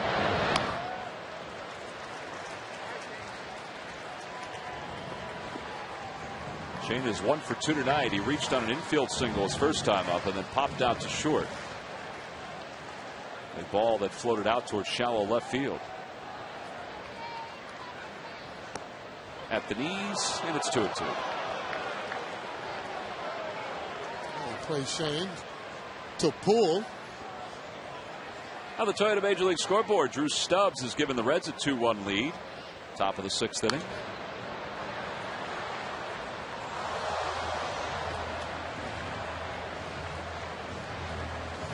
Phillies lead the division by a half a game over the New York Mets, thanks to taking 2 of 3 from New York this past weekend. Yeah, well, that's the key, though, to win the series. Winning 2 out of 3, 3 out of 4. Victorino fouls off a breaking ball. Well, and that was a tough series for them, and especially after losing the first game and the comeback in the fashion in which they did to win the next 2. For me, kind of put New York in their place a little. I think it showed one other thing, too, is that the Phillies ace was a bona fide ace this past weekend, Roy Halladay, who you see sitting there in the far end of that shot. There's Roy with the jacket on. And although Johan Santana is a very good pitcher, he was not the ace last night that the Mets had envisioned. The Phillies really did a nice job against him. Victorino down on strikes, 1 away. And Placido Polanco will be the batter. Speaking of the National League East, well, it doesn't get any easier as the month of June arrives, because the Florida Marlins will be back here in Philadelphia for another 3-game series. They took 2 of 3 from the Phillies earlier this season. 8th, 9th, and 10th, all games at 7:05. Good seats are still available. You can log on to Phillies.com. Here's Polanco. I thought the crowd really got into the game in that 4th inning. It had a lot to do with Johan not being able to find the strike zone. You know, a lot of players will say, well, they just put the crowd out of their mind, but they were so loud. He had to hear that, and for one, I know it affected him some. Well, I was out in the crowd last night, Sarge, as Polanco takes ball 3 down low. It's 3-0. And when Carlos Ruiz worked out the walk, that's when it started to get louder here. And then as Jamie Moyer worked the count into his favor, and then fouled off a 3-2 pitch, well, then the crowd was at a crescendo of noise, and they weren't even prompted. And I think that they harkened back to the Brett Myers at bat in the postseason against the Milwaukee Brewers against C.C. Sabathia. And Jamie, mimicking Brett in his patience at the plate, didn't foul off as many pitches as Jamie pointed out. But then Victorino follows with the grand slam. Oh, electrifying. 4th walk issued by Garcia, and Polanco's aboard with 1 away.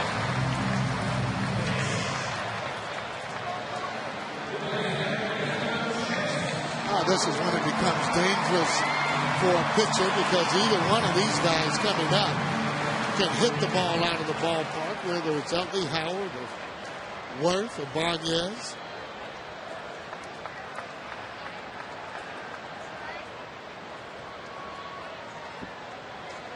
Chase 0 for 1. He walked his last time up. He was robbed his first time up by a slight breeze and then Ryan Ludwig. He watches that one go by for strike one.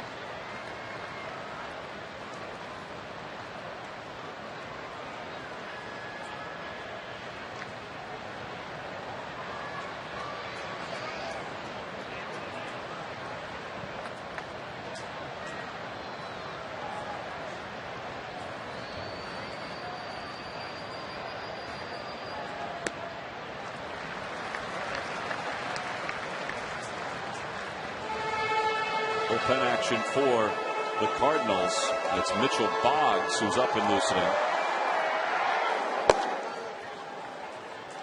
And again, the Phillies hitters have made another starting pitcher work tonight. This will be the 86th pitch by Garcia. And it's not that 86 is an overwhelming amount of pitches, but it's how you get to the 86. Yep. He's thrown 50 strikes and 36 balls and has walked 4. They are. They're making him work, making him pitch. Breaking ball. You like for him to get it up a little bit. Struck Victorino on a pretty good breaking ball after he fouled off a couple of them.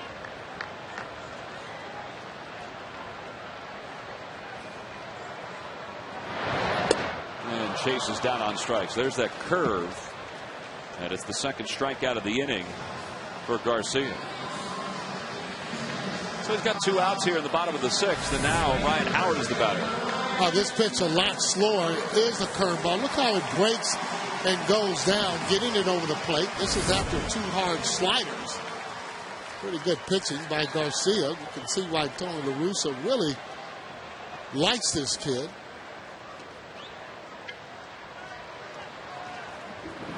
Made him like him the way that he pitched in spring training.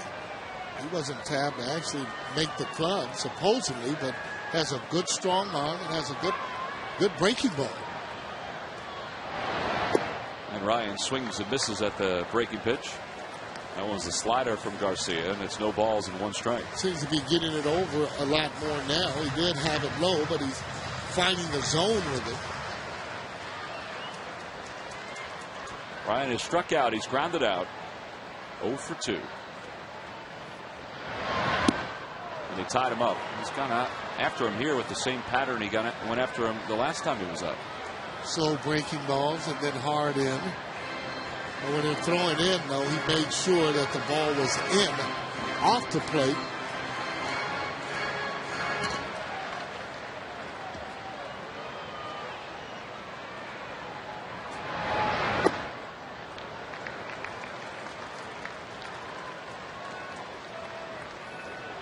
Another slider. This is when a pitcher becomes difficult to hit. Is ahead of the count, so he can nibble a little bit. Has a good fastball at 92, 91. And curveball, you saw at 76. A 1-2 pitch. There's that curve and a call. Strike 3. Howard doesn't think so. And Garcia struck out 3 in the 6th inning. Also issued a walk. We've played 6. It's a 1-1 game.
Well, Joe Blanton has given the Phillies, I think, more than they could have expected tonight. It's 1-1 as we go to the top of the 7th inning. Nick Stavanoa is the pinch hitter for St. Louis, batting for Jaime Garcia. And Blanton delivers a breaking ball for strike. It's 0-1. Mitchell Boggs had been loosening up in the pen for the Cardinals. Phillies are getting Nelson Figueroa up too. If Blanton gets any trouble in this inning, or if he gets to a pitch count that they have predetermined, I guess there's Nelson. And Joe's really been good tonight. He's only at 81 at this point. A little high with that offering. But it's 2 balls and 1 strike. When you bring in a guy back like this, as it's Stavanoa's birthday, 20. When you bring a guy back like this, you got to make sure you have somebody ready in case something goes wrong. He has been right around the strike zone all night long. He's had good command of his pitches too, and Very he's used them all. He's used 2 different breaking ball, slider, curveball. He's used his changeup. He's been real good.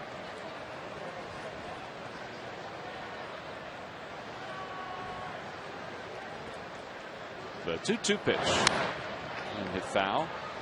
So it remains 2 balls and 2 strikes.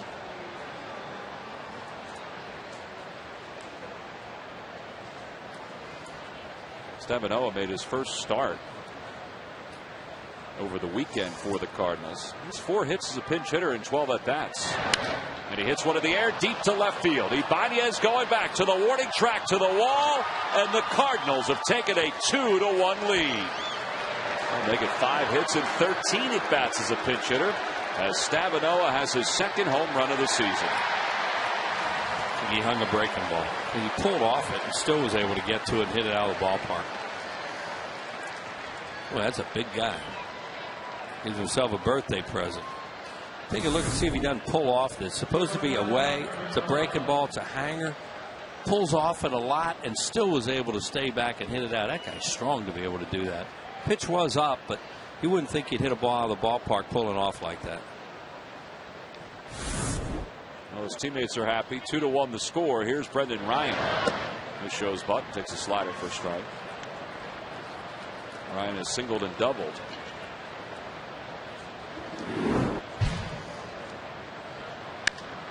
And he hits one toward right center field. Victorino floats back, makes the catch, 1 away.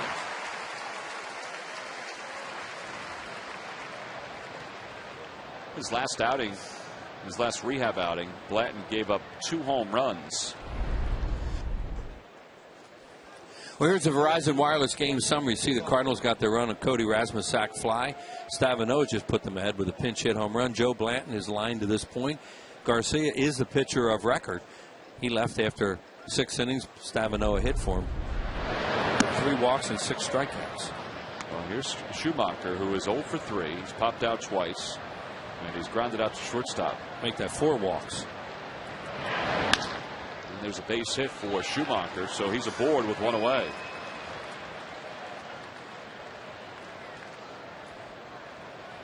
Well, these lucky fans are tonight's Citizens 7. They will each receive a prize pack courtesy of Citizens Bank. Citizens Bank with the most 7-day branches in the Philadelphia area. To find a branch near you, visit citizensbank.com.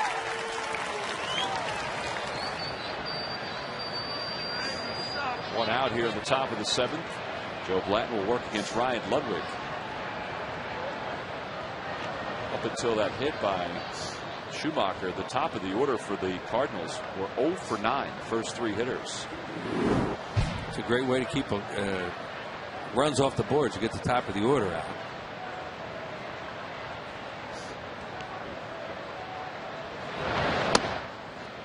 A little high with that fastball, and it's 1-0. Ludwig is lined out, flied out, and struck out.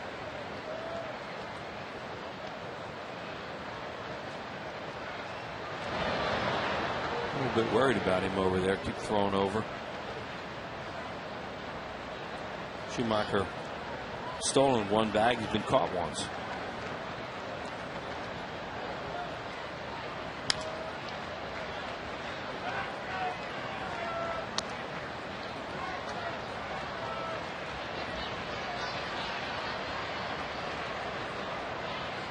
Actually, those home runs that Blanton gave up in the outing against Reading, folks asked him if that was any cause for concern, and he emphatically said, well, no. and he felt like he was ready to go and had no ill effects of that strained left oblique. And we said that's a nagging injury. And he seemed to take care of himself pretty well and kept his training up and has enabled him to pitch into the 7th inning here in his first start. In the air to right center field. It's carrying pretty well, but Victorino has room, and he makes the catch right on the edge of the warning track. That's the second out. Back to first goes Schumacher. 2 away. Warning signs you look for from the guy when he's starting to get tired. Now they're starting to hit the ball in the air and getting some carry on it too. But he has handled Pujols tonight, and he's made him look bad actually. He doesn't swing and he misses it there, and Albert doesn't swing and miss that much. Pujols come into this game with a 7-game hitting streak. In fact, his teammate David Freese won the National League's Player of the Week award this week, and I think his stiffest competition was Pujols. And he hits one toward right center field. Coming on is Victorino, and he plays it on one hop. I think that ball fooled him because Pujols hit it off the end of the bat and took that big power hitting swing, and with Shane playing over toward left center a little bit, he couldn't come up with it. Right, and what he had to do there is make sure that he didn't let that ball get by him or kick too far away. And Pete McCann is going to come up, and they may go to Figueroa right now for Matt Holliday. Well, Pete McCann does signal to the bullpen, so that's going to be it for Joe Blanton. A nice night for Joe. Gives the Phillies 6 2/3. He allows 2 runs. The 2 runners on base are his responsibility. So his 2010 debut is over with. We've got a pitching change. It's the AT&T call to the bullpen. A nice round of applause from the Philly faithful.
The Hatfield Dollar Dog Nights here at Citizens Bank Park. The next one is Monday, May 17th at 7:05 against the Pirates, and then the 7th of June against the Padres. You can get your tickets now by logging on to Phillies.com. That young man is still chowing away out there on Ashburn Alley. Oh, to be young. Matt Holliday facing Nelson Figueroa, and he takes a pitch for a strike. It's 0-1. You can eat a lot more when you're young, can't you? Your stomach can take a whole lot more, too. Here's Joe. He did a good job with that. He's amazingly sharp for a guy who hadn't pitched at the major league level. Holliday's 1 for 3. Ooh. And that ball gets away from Ruiz. Nothing he could do about that one. It landed about 2 feet in front of the plate and kept on bouncing. So a wild pitch charge to Figueroa. Runners now on 2nd and 3rd. And this is a very important hitter right here for the Phillies. I mean, the Cardinals have good pitching all around. Their bullpen's good, too. And you're only in a 1-run game right now with 3 at-bats left. You want to keep it right here. There's Figueroa. He just fires that thing straight down. He tried to block it, but there wasn't much he could do. Joe Blanton looks on the 1-1. In the dirt again. This time Ruiz keeps it in front of him. And it's 2-1. Schumacher can't advance from 3rd. Pujols is at 2nd. There's the fastballs too. I think that he's bouncing up there. You just don't see fastballs get bounced. And you see, as a catcher, you're not anticipating a ball in the dirt when it's a fastball. So as a result, those are really hard to do that to. Carlos has done. Catchers, they have easier time blocking breaking balls in the dirt because they expect them down there. Fastballs, you don't expect it in the dirt.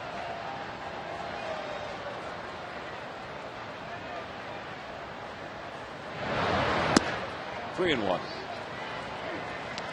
To a slider there. Has a base to play with here, and Freeze on deck. Well, they're going to finish off this walk. Yeah. See Holliday's numbers late in ball games. And he draws the intentional pass. So the bases are loaded. Pete Buchanan, who has the lineup card with Charlie Manuel being ejected earlier in the ball game.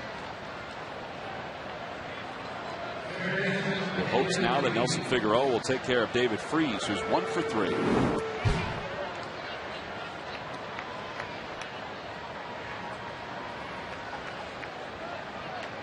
Bases are loaded all the way around with 2 outs here in the top of the 7th inning. And a slider on the outside corner, 0-1. This guy's had a big play tonight. I mean, he is giving pitchers a little bit off the play. Ryan Howard got caught out. Pitch last time looked a little ridiculous. But that's a Figueroa hopes he can get here. Some of that stuff. In the air to right center field. That's pretty well hit. Worth is on the run. He's not going to get there. It's over his head. It's off the scoreboard. Schumacher scores. Pujols scores. Here comes Holliday. The throw to the plate is a little late, and it's a 3-run double for Freese. And it's now 5-1 St. Louis.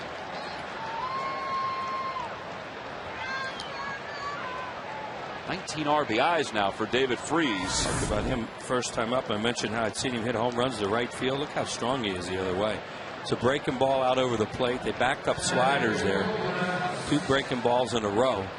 And he went out and got that one. Hit it a long way the opposite field. He has really good opposite field. He drives the ball well in the opposite field, this Freese. Well, now Colby Rasmus, who takes a fastball for a strike.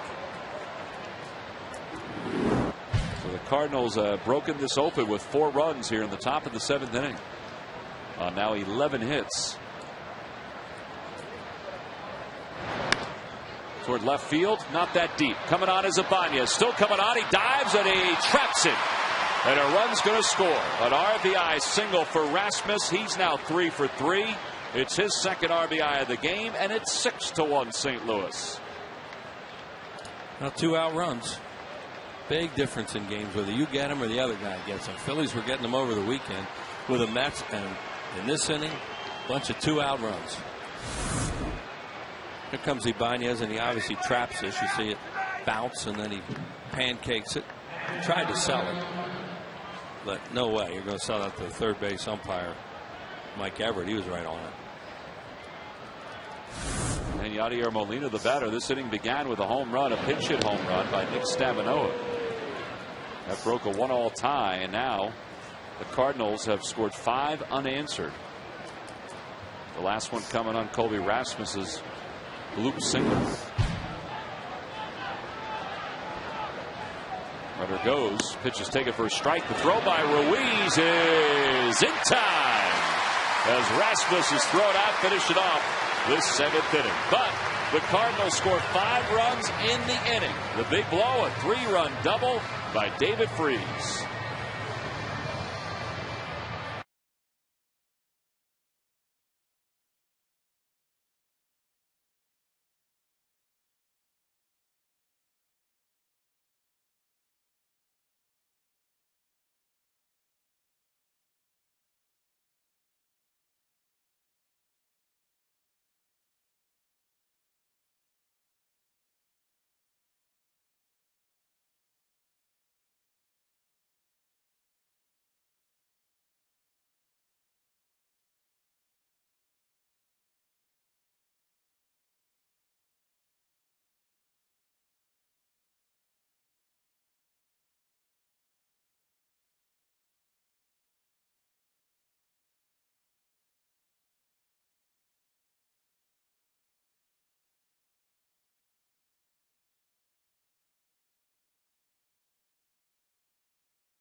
Trivia quiz answer. I think this is a layup for you, Wheels. Which former Philly and Cardinals catcher was told by Bob Gibson to get back behind the plate when he went to visit the mound? Well, when he went out there, he said to him, I don't want to be out here, but Red told me to come out. Red Shandings, that is. Yeah. Tim McCarver. Tim McCarver is correct. Log back on to Phillies.com to find out if you're the winner of a Phillies prize pack. And thanks for playing Dodged Up the Band. So the last thing he ever wanted to do is go out to the mound when Gibson was pitching. When the manager tells you to go out there, what are you going to do? Got to go out there. Got to play the part. Exactly. Kyle McClellan is the new pitcher for the Cardinals. The Phillies trail at 6-1 as we begin the bottom of the 7th inning. And Andy Fletcher just stepped on the plate, and I guess Jason Worth must have said something to him. It's been that kind of night, I think, for Andy Fletcher. Well, he's called some pitches on guys they aren't happy about. And, you know, now there's a little frustration. Now you're down 6-1, but Jason's got to get in there and stay in the game. You can't lose him here. You know, you say some things and just be careful because you know what the trigger points are with umpires. And Jason slams one straight away center field. Ryan Ludwig on the run, and that one is gone into the first row, just to the left of the 409 side. Home run number 4 for Jason Worth, and the Phils have cut this lead to 4. Nice catch. And Hope Musner of Philadelphia. Jason has just won you $200, courtesy of the McDonald's home run jackpot. Here's Worth stepping in there and must have said something, and here comes a hanging slider and bang. As you said, Tom, that one was deep. Now Raul Ibanez takes a fastball for a strike. They're asking, what you say to him? Good thing you stayed in the game, huh? Ibanez skies it left side of the infield, frees the third baseman. Dances under it and one away. By the way, some changes for the Cardinals. Stavinoa stays in the ball game, and he's in right field for St. Louis. Moving from right field to center field is Ryan Ludwig. McClellan is batting in the number 6 spot in this order.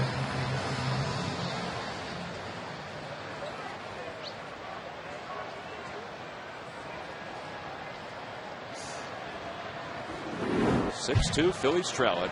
On Castro has fly to center. He's also gotten a sacrifice fly that tied the game at 1. And he takes a pitch for a strike. Yeah, this was a really good game. Kinds of neat stuff going on. And the Cardinals just kind of blew it open. Phillies trying to hang in there. The one thing about them is they do try to come back in games. They don't go away easily. Well, as we've seen the last 2 games, they can score some runs. Jason has scored 2 of them tonight.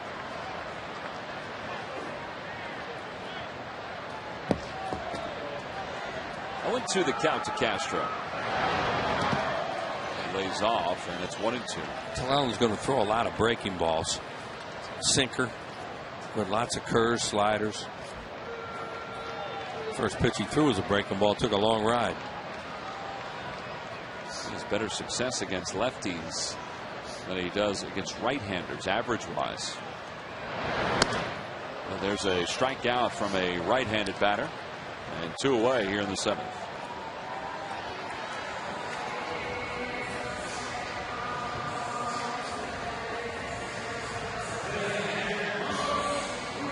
Two outs, and Carlos Ruiz is the batter. By the way, Wheels, we were talking before about Jason Worth reaching base safely now in 25 consecutive games. According to Elias, it's the most for a Philly in the last 100 years. In fact, the best that they can figure was that Fred Ladderis in 1915 reached base safely in his first 25 games. Not the team's, but his first. And Jason has reached base safely not only in his first, but the team's first 25 games. Carlos Ruiz rung up. Takes one on the outside corner for a called strike 3. He's going to say some things to Andy Fletcher, the whole plate umpire. Carlos is going to drag us back to the dugout. The Phillies down by 4 as we go to the 8th.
lowest product prices. By Coca-Cola, the official soft drink of the Phillies. And by your local Dodge dealers. More than 44,000 on hand tonight. Game 1 of 4 between the Phillies and the Cardinals. Hey, a reminder, there are good seats still available for the other games that are scheduled for this series. Tomorrow night, Wednesday night, and then Thursday afternoon, which is a Citizens Bank Business Person Special. Got some cat running on the field right now. And the security guards are taking care of that gentleman. Well, they're taking care of him on the field. Let's take a look at our Coors Light freeze cam. Some close calls tonight, Wills. First one was Chase Utley's foul ball down the right field line, and then Polanco getting Brendan Ryan falling off the third base bag. And how about Joe Blanton being called for interference? Looked like he was just trying to defend himself going down the line. Then Charlie got thrown out of the game. It looked like he got his money's worth. But Andy Fletcher's had an active evening because that was him making the call at third. That was also him at first calling that play on Blanton. Well, the young man who came running onto the field has been apprehended and is being escorted off the field.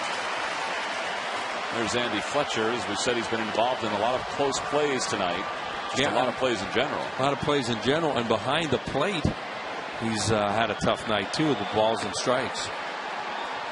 Well, these players just want this inning to get going.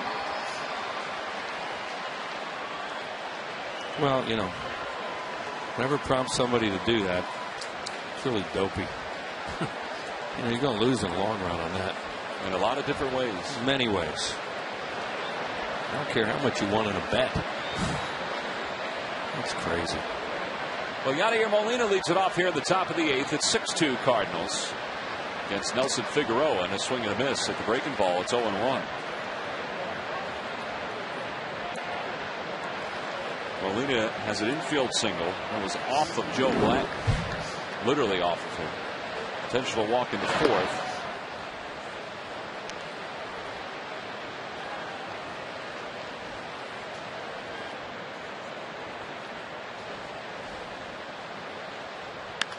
Hot shot, foul.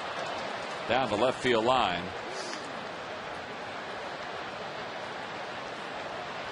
And 1 ball and 2 strikes. Raul Ibanez thought that ball was fair. He was ready to play it and make a clean throw over to second base.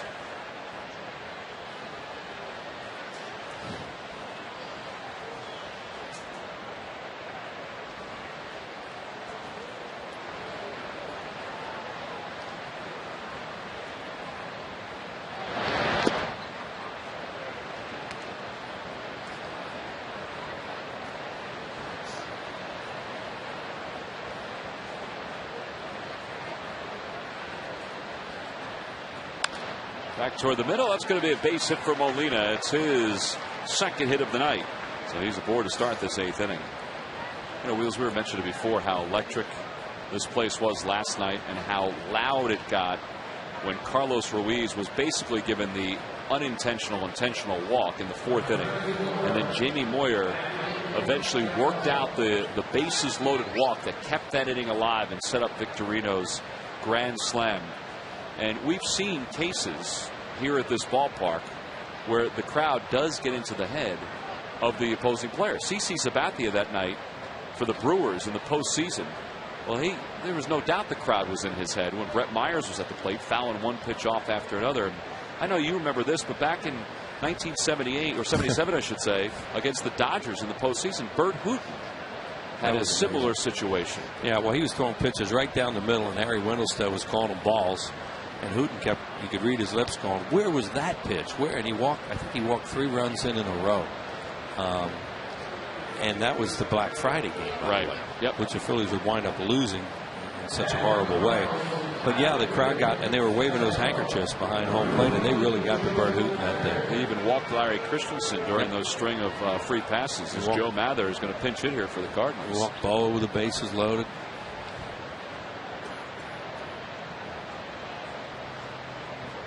Mather hitting 174. Shows bunt, and he bunts a foul. And it's no balls and 1 strike. Well, 6-2 game, and you're bunting for that run. Sometimes the manager will tell you they try to do everything they can to stay away from the grand slam, tying the game. Well, why would you hit for a right-handed hitter who's just hit a home run with another right-handed hitter, and you left him in the game to play defense? I don't know. So, sometimes you try to analyze something, you just leave it alone. No idea. Other than he really wants to get the 5th run to stay away from the grand slam. Well, and I guess if you think about it, this is a home run hitter's ballpark, and Tony La Russa's probably thinking, I don't want to take any chances if I can get that extra run. Well, in this ballpark, you do have to try to get extra runs when you can, and I think that's what he's doing here. Well, Mather does get the bunt down, and the sacrifice is successful as Molina goes up at the scoring position. That's a big guy to bring out the sacrifice, too. That's a guy that pitched in that 20-inning game and lost it. And he did a nice job sacrificing there. So Molina's at second, 1 away, and Brendan Ryan, who is 2 for 3.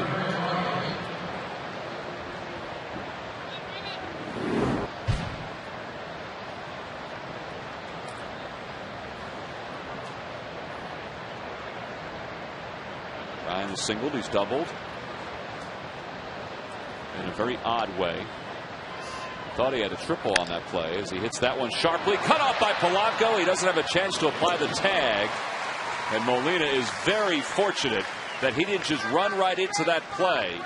But there are 2 outs as Polanco throws Ryan out at first. Yeah, and he did a good job, too, of staying in the baseline to avoid him. Because the third base umpire is right on that Mike Everett. He's looking to see if he stays in the baseline. Good play there by Polanco. He tries to go get him, but, he said he stayed in the baseline. And he did. He's lucky, though. Mm-hmm. Yeah, that was almost a base runner mistake, that's for sure. Here's Schumacher, and he takes a pitch on the outside corner for a strike. It's hard to give him credit that he could read where Polanco was and that he could get there quick enough to get around him when you can't run. Yeah, he was lucky. Lucky. Sometimes it happens. David Herndon up and loosening in the pen for the Phils. Breaking ball over for strike 2. 0-2 to Schumacher.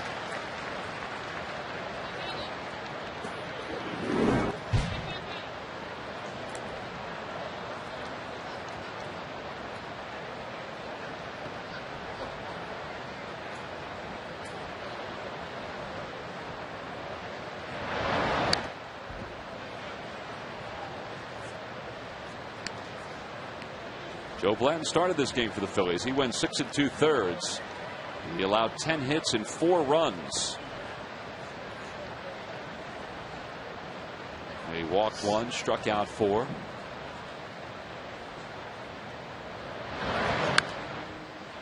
Polanco on the run over toward the camera well.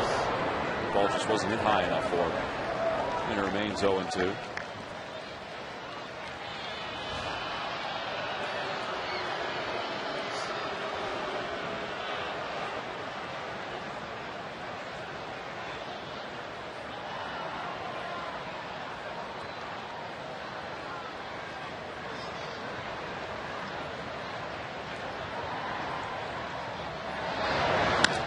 Toward right field, Jason Worth is there, and Figueroa works out of the jam here in the 8th inning. No runs, 1 hit, 1 man left in scoring position. Middle of the 8th, the Phillies trail at 6-2.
the Phillies and StadiumAssociates.com.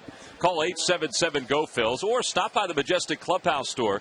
You can also stop by the Game Used Collectibles kiosk at section 126 or log on to Phillies.com. Well, you got to be on your toes if you play for Tony La Russa, because Ryan Ludwig now moves from center field back to right field. And Joe Mather stays in the game to play center field for the Cards.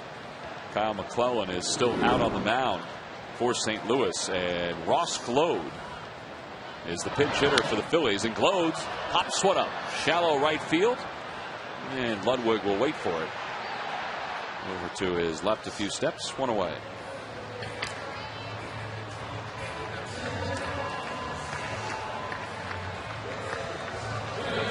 So with one out, back to the top of the order, and Shane Victorino is 1 for 3. Jaime Garcia started the ball game for St. Louis. He went 6 innings, allowed 3 hits and a run. Walked 4 and struck out 6. He was pinch hit for by Nick Stavino, who broke a 1-1 tie in Maine. Jaime Garcia, the pitcher of record on the winning side. And then the Cardinals went on to score 4 more runs in that inning. That was in the top of the 7th. 1-0 pitch to Victorino in there for a strike. I think it's 1-1.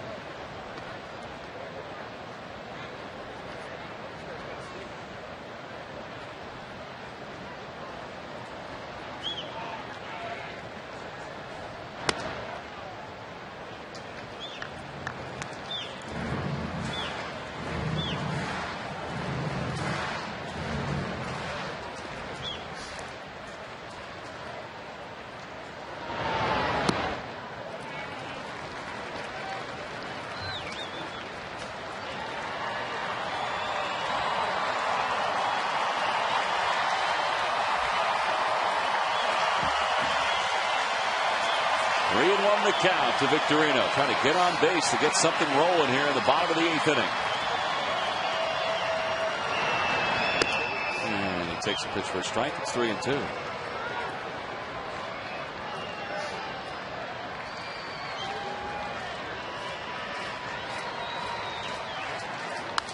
And he pops up the 3-2 pitch out in front of home plate, up the first base line. Pujols is there. And Victorino's retired for the 2nd out. So 2 away here in the 8th. And that'll leave things for Placido Polanco. Hey, you take a look at the Cardinals division, and they have the largest lead of anybody in baseball right now. They're 4.5 games ahead of the Chicago Cubs, 5 games up over the Cincinnati Reds. You know, the Phillies led the East to start this game by a half a game over the Mets. The Padres led the West by a game and a half. And over the American League, everything is tight there, which you would suspect after the first month. So a 4.5 game lead for St. Louis. That's a pretty sizable lead at this point in the season. Well, you can see just the game they're playing here tonight, the type of baseball they play. You know, they've been very solid defensively. They've gotten good pitching and they've been opportunistic. And when they got a chance to go for the jugular, they did it. Polanco slices one the opposite way. Ludwig misread it, but still makes the catch and gets a pocket full of grass. He lost that up in the lights. And it's a 1-2-3 8th inning. Phils are retired in order. McClellan has retired 6 in a row as we go to the 9th.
Philly fans need to know on Toyota Sports Night, tonight at 10 on Comcast Sports Night. Wills, you were at that 1960 championship game, weren't you? Yes, I was. I sat in section ED, row 1, and I can still see Chuck Bednarik sitting on Jim Taylor as the clock ran out. And it was like, stay down there, buddy, you ain't getting up. That was unbelievable. Tommy McDonald had a touchdown in that game. Clarence Peaks had a long, Ted Dean, who went to Radnor High School, had a long kickoff return. And those Packers, Vince Lombardi's Packers. They went on to be pretty good after that. Yes, they did. That was a great, great afternoon. Now Brad Lidge is on to pitch the top of the 9th inning. And Lidge will face Ryan Ludwig, Albert Pujols, and Matt Holliday. See, folks, he not only answers trivia questions about baseball, but he also answers trivia questions about football. Well, if you saw that game and you were lucky enough, I was 15 when I saw that. If you're lucky enough to see in that game, I don't think you'll ever forget it. At the time, you didn't realize how big it was because there was no Super Bowl or anything like that. That was just win the NFL championship that day. Ludwig facing Brad Lidge, who throws a slider. It's cut on and missed, and the count, no balls and 1 strike. That game, Tommy, was at Franklin Field. Which is still a great place to see a football game. It's one of the neatest places to call a football game too, because you're basically hanging in the seats. Those metal rafters. Nice climb up there too. It's an interesting climb. 1-1 the count to Ludwig. 0 for 4. He has struck out. He's flied out twice, and he's lined out sharply to Polanco at third. Good slider, and it's on the outside corner from Brad. 1-2. Brad Lidge is still a big story, obviously, a big topic here in Philly, coming off the disabled list. And the next step will be, when is the right time for him to start closing for the Phillies? I think they'd like to see him just get a little sharper with his fastball. Well, this is one of those spots where they can put him in the game, where Charlie and Rich Stubbe find a spot where they can put him in the game. The game's not on the line. And as you say, just see if he can get sharp enough that they can trust him late. 1-2 the count to Ludwig. The pitch up high. Now, the 94-mile-an-hour fastball you just saw there, that's harder than any pitch he threw in his first outing.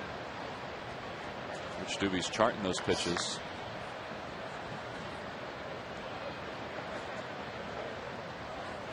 And a slider cut on and missed, and Ludwig is down on strikes. Well, that pitch had a lot of movement on it.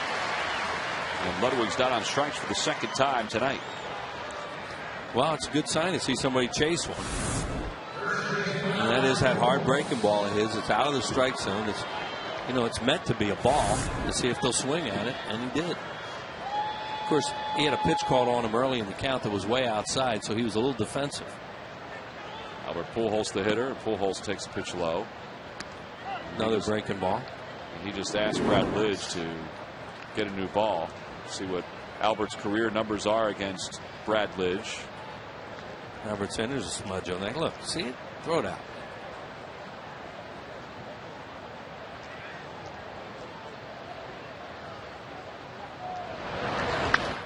Pop up. Right field line. Jason Worth has plenty of time to come under it. And he makes the catch in foul territory. 2 away. I think another out on a slider.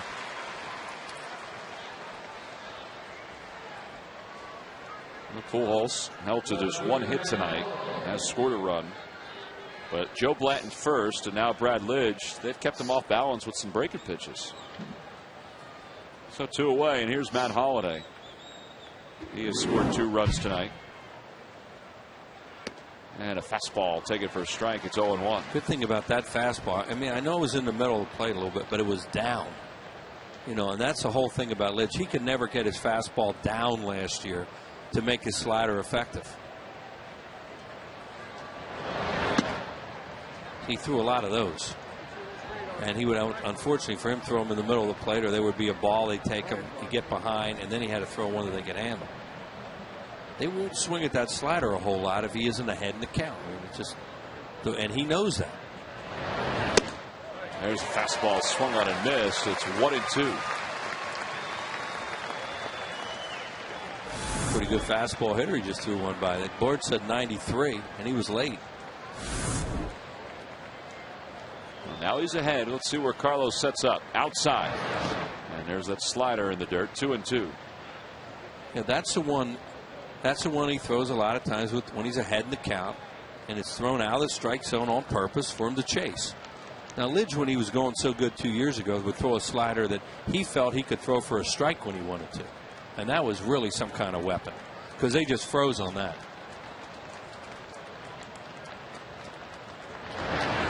Line drive down the left field line. It's fair and headed to the corner. That one was hung up there by Brad Lidge, and Holliday's going to pull into second base with his second double.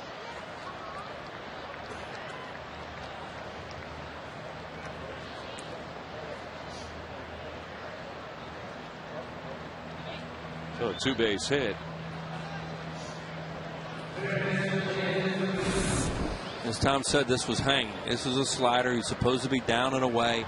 It almost looked like a backup slider. It almost looked like it started to come back a little bit towards the middle of the plate. And those are the kind that hit out of the ballpark. Holliday now at 7 doubles, 2 tonight. David Freese the batter. Freese is 2 for 4 with 3 runs batted in. And he fouls a fastball off his foot. Well, this guy tries to drive the ball the other way or not, but he is really good at it.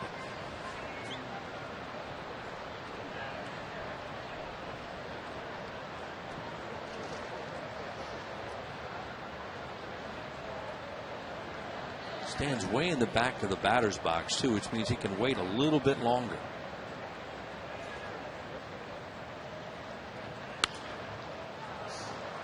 Brad now has worked ahead 0-2.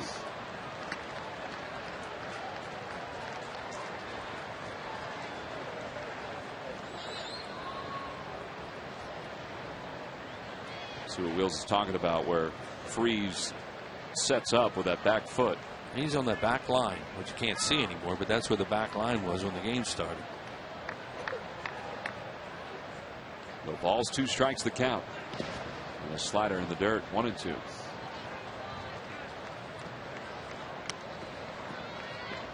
Charlie Manuel's talked the last couple of days about that closer's role. Now, if it's not Brad Lidge, then who is it? You know, he's got options out in the bullpen. Jose Contreras is an option. Now, Jose's never done it. Well, this is a guy they want it to be eventually.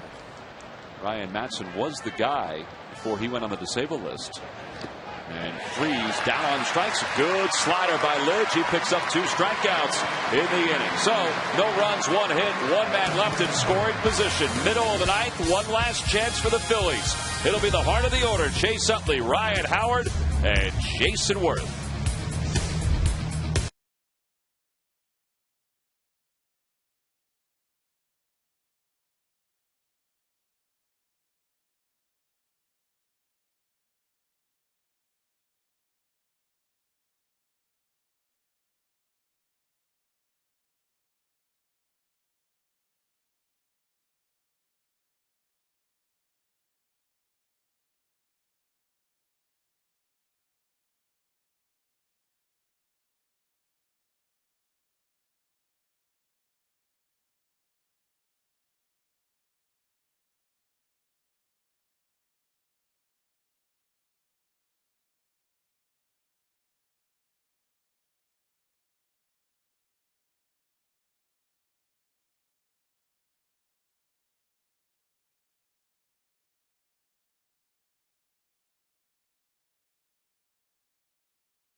And the heart of this order will face a new pitcher for St. Louis. It's not Ryan Franklin, their closer. Instead, it'll be left-hander Trevor Miller. The veteran Miller, who has pitched well for the Cardinals in his 2 seasons, this being his second one. He was part of the Tampa Bay Rays team that the Phillies faced in the World Series in 2008. There are his numbers: 8th game, no wins, no losses, an earned run average of 1.93. And left-handed hitters 250, right-handers zip. Opposition 133 against him. Well, Ryan Franklin, the closer for the Cardinals, is up and throwing in the pen as Chase Utley leads things off against Miller. Third baseman freezes way up on the grass like Utley would bunt here, which is very surprising. Yeah, and it's not like he shoots a lot of balls right past the third baseman either. You know, like has all that area there. Some guys would, you know, you bring the third baseman up, gives him more room.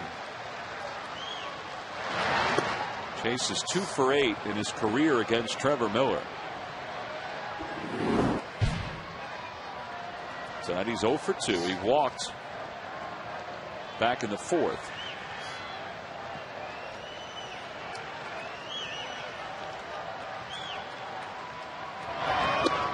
And he lays off a slider. That's the tough pitch from Trevor Miller. That's a slider that he's been throwing since he was a prospect in the Detroit Tigers organization. That's what keeps a guy like this in the league. These left-handers that can come in have the ability to throw those whirly birds at left-handed hitters and get them out. 1-2 the count to Chase. 2-2. Trevor Miller began his major league career with the Tigers in 1996. Kind of sped through their organization as a starting pitcher. They made the conversion to a relief pitcher while with the Astros in 97. He hasn't looked back. The 2-2 pitch. Hit foul over toward the Phillies dugout. Yeah, he wasn't here for long, and he didn't have a whole lot of success in the brief time he was in the Phillies uniform.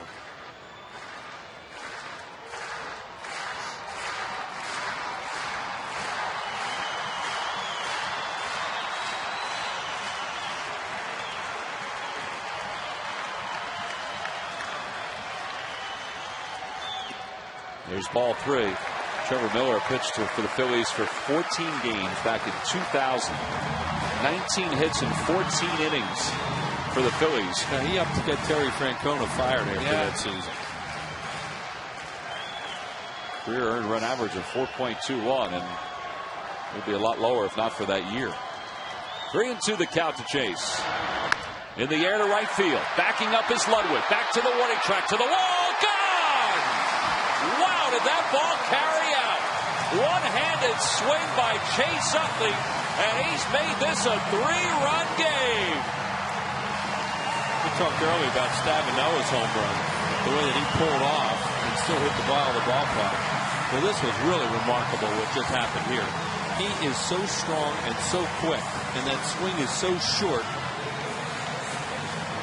Well, you won't see this very often.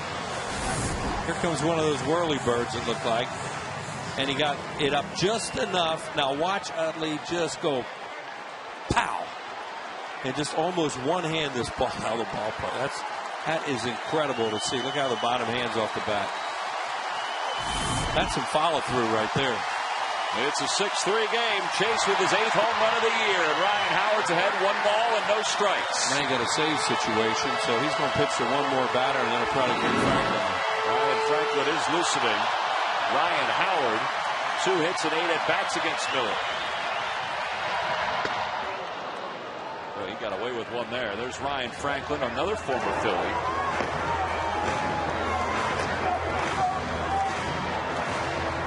You know, he was a starter when he was here. Charlie Mann was one of those guys that kept telling him he should be a reliever, and Franklin realized that after he left here and thanked him for it later.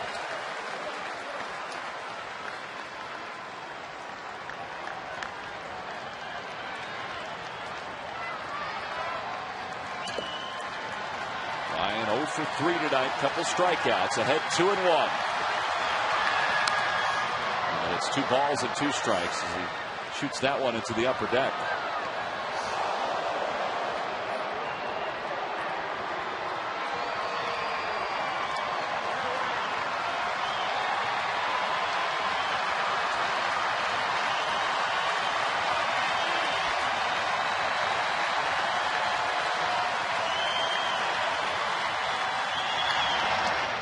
Inside and low. It's 3-2. Jason Worth waits on deck. Got to get a couple base runners on. This one was close. Well, that's low. But that doesn't mean it's not going to be called a strike. There's been a big play from that. One of the few big plays we've seen all year. Ryan ties himself up, but he's down swinging. Third strikeout that Howard has picked up in this ball game. See, one away. That's one of those situations where Ryan, you can't be thinking just hit a home run there, because you're still down by runs. You want base runners, you want to rally. Now he knows that he chased the pitch out of the strike zone, but right there he needs discipline, and he knows it.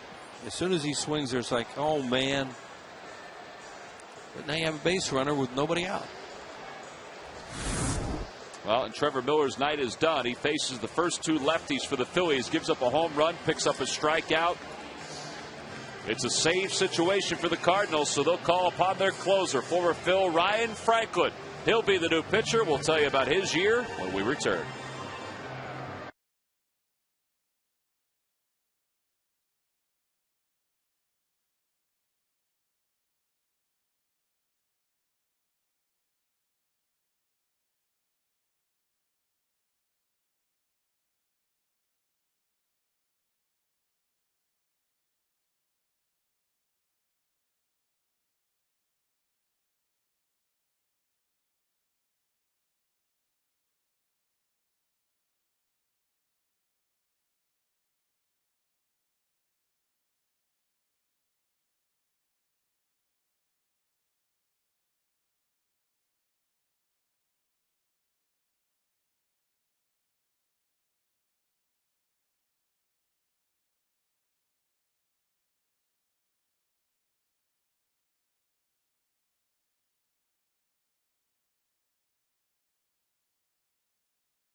For the best in the league, and coming from behind to win a ball game. Well, they're going to need to come from behind here in the bottom of the ninth inning. They've already scored one, and they forced the closer Ryan Franklin into the game for the Cardinals. This is his 12th ball game. One win, no losses, 7 saves and 7 opportunities for Franklin, and an earned run average of 3.18. Now, he's allowed some base runners, but he hasn't walked anybody this year. And he's on to face Jason Worth. This is the point we're trying to make about the Phillies, too. They may not win this game. They may not be able to catch up, but they do have energy at the end of games when they're trailing. Not every time, but close to it. And it does impress you with the fact that they do stay after it. And this game tonight just got blown open there in that 7th inning, but they're still trying to make this interesting at the end. Cardinals scored 5 runs in the 7th inning tonight.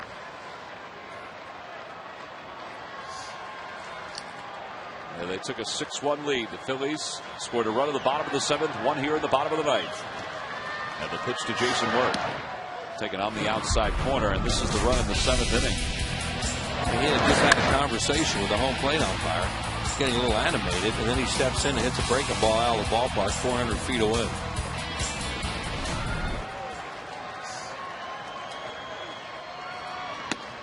And he's down to the count 0-2.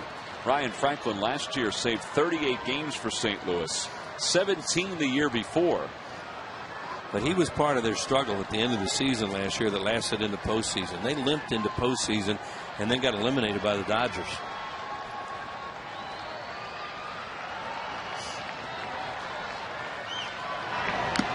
And he gets a strikeout of Jason Worth. He went after a high pitch. 2 away here in the 9th inning. Leading after 8 innings, the Cardinals, they're due 15-0. And there are 2 outs now in the bottom of the 9th. Well, he just came in through some fastballs, and he just threw that one right by him out of the strike zone. Ryan Franklin pitched for the Phillies in 2006. He was 1-5 with an earned run average of 4.58. He's a starter. And Rich Doobie and Charlie Manuel said as he headed out to Cincinnati that they thought and they tried to talk him into being a relief pitcher, but he didn't really buy into it until he went to Cincinnati and then eventually on to St. Louis. And now he thanks him for it, but it's too late for the Phillies. Saw Raul's numbers against him. Raul tonight is 1 for 3 overall. And the count is even 1 ball and 1 strike. Right. The reason Franklin's better for this is because a lot of his stuff's hard, 1 speed. And after a while as a starter, they start to hit that stuff. 1-2 the count.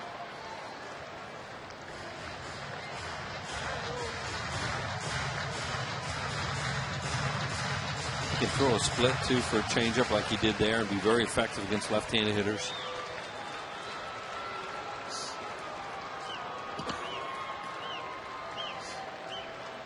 One and two the count. Here comes the pitch from Franklin. And a swing and a foul tip into the glove of Molina. And the ball game is over.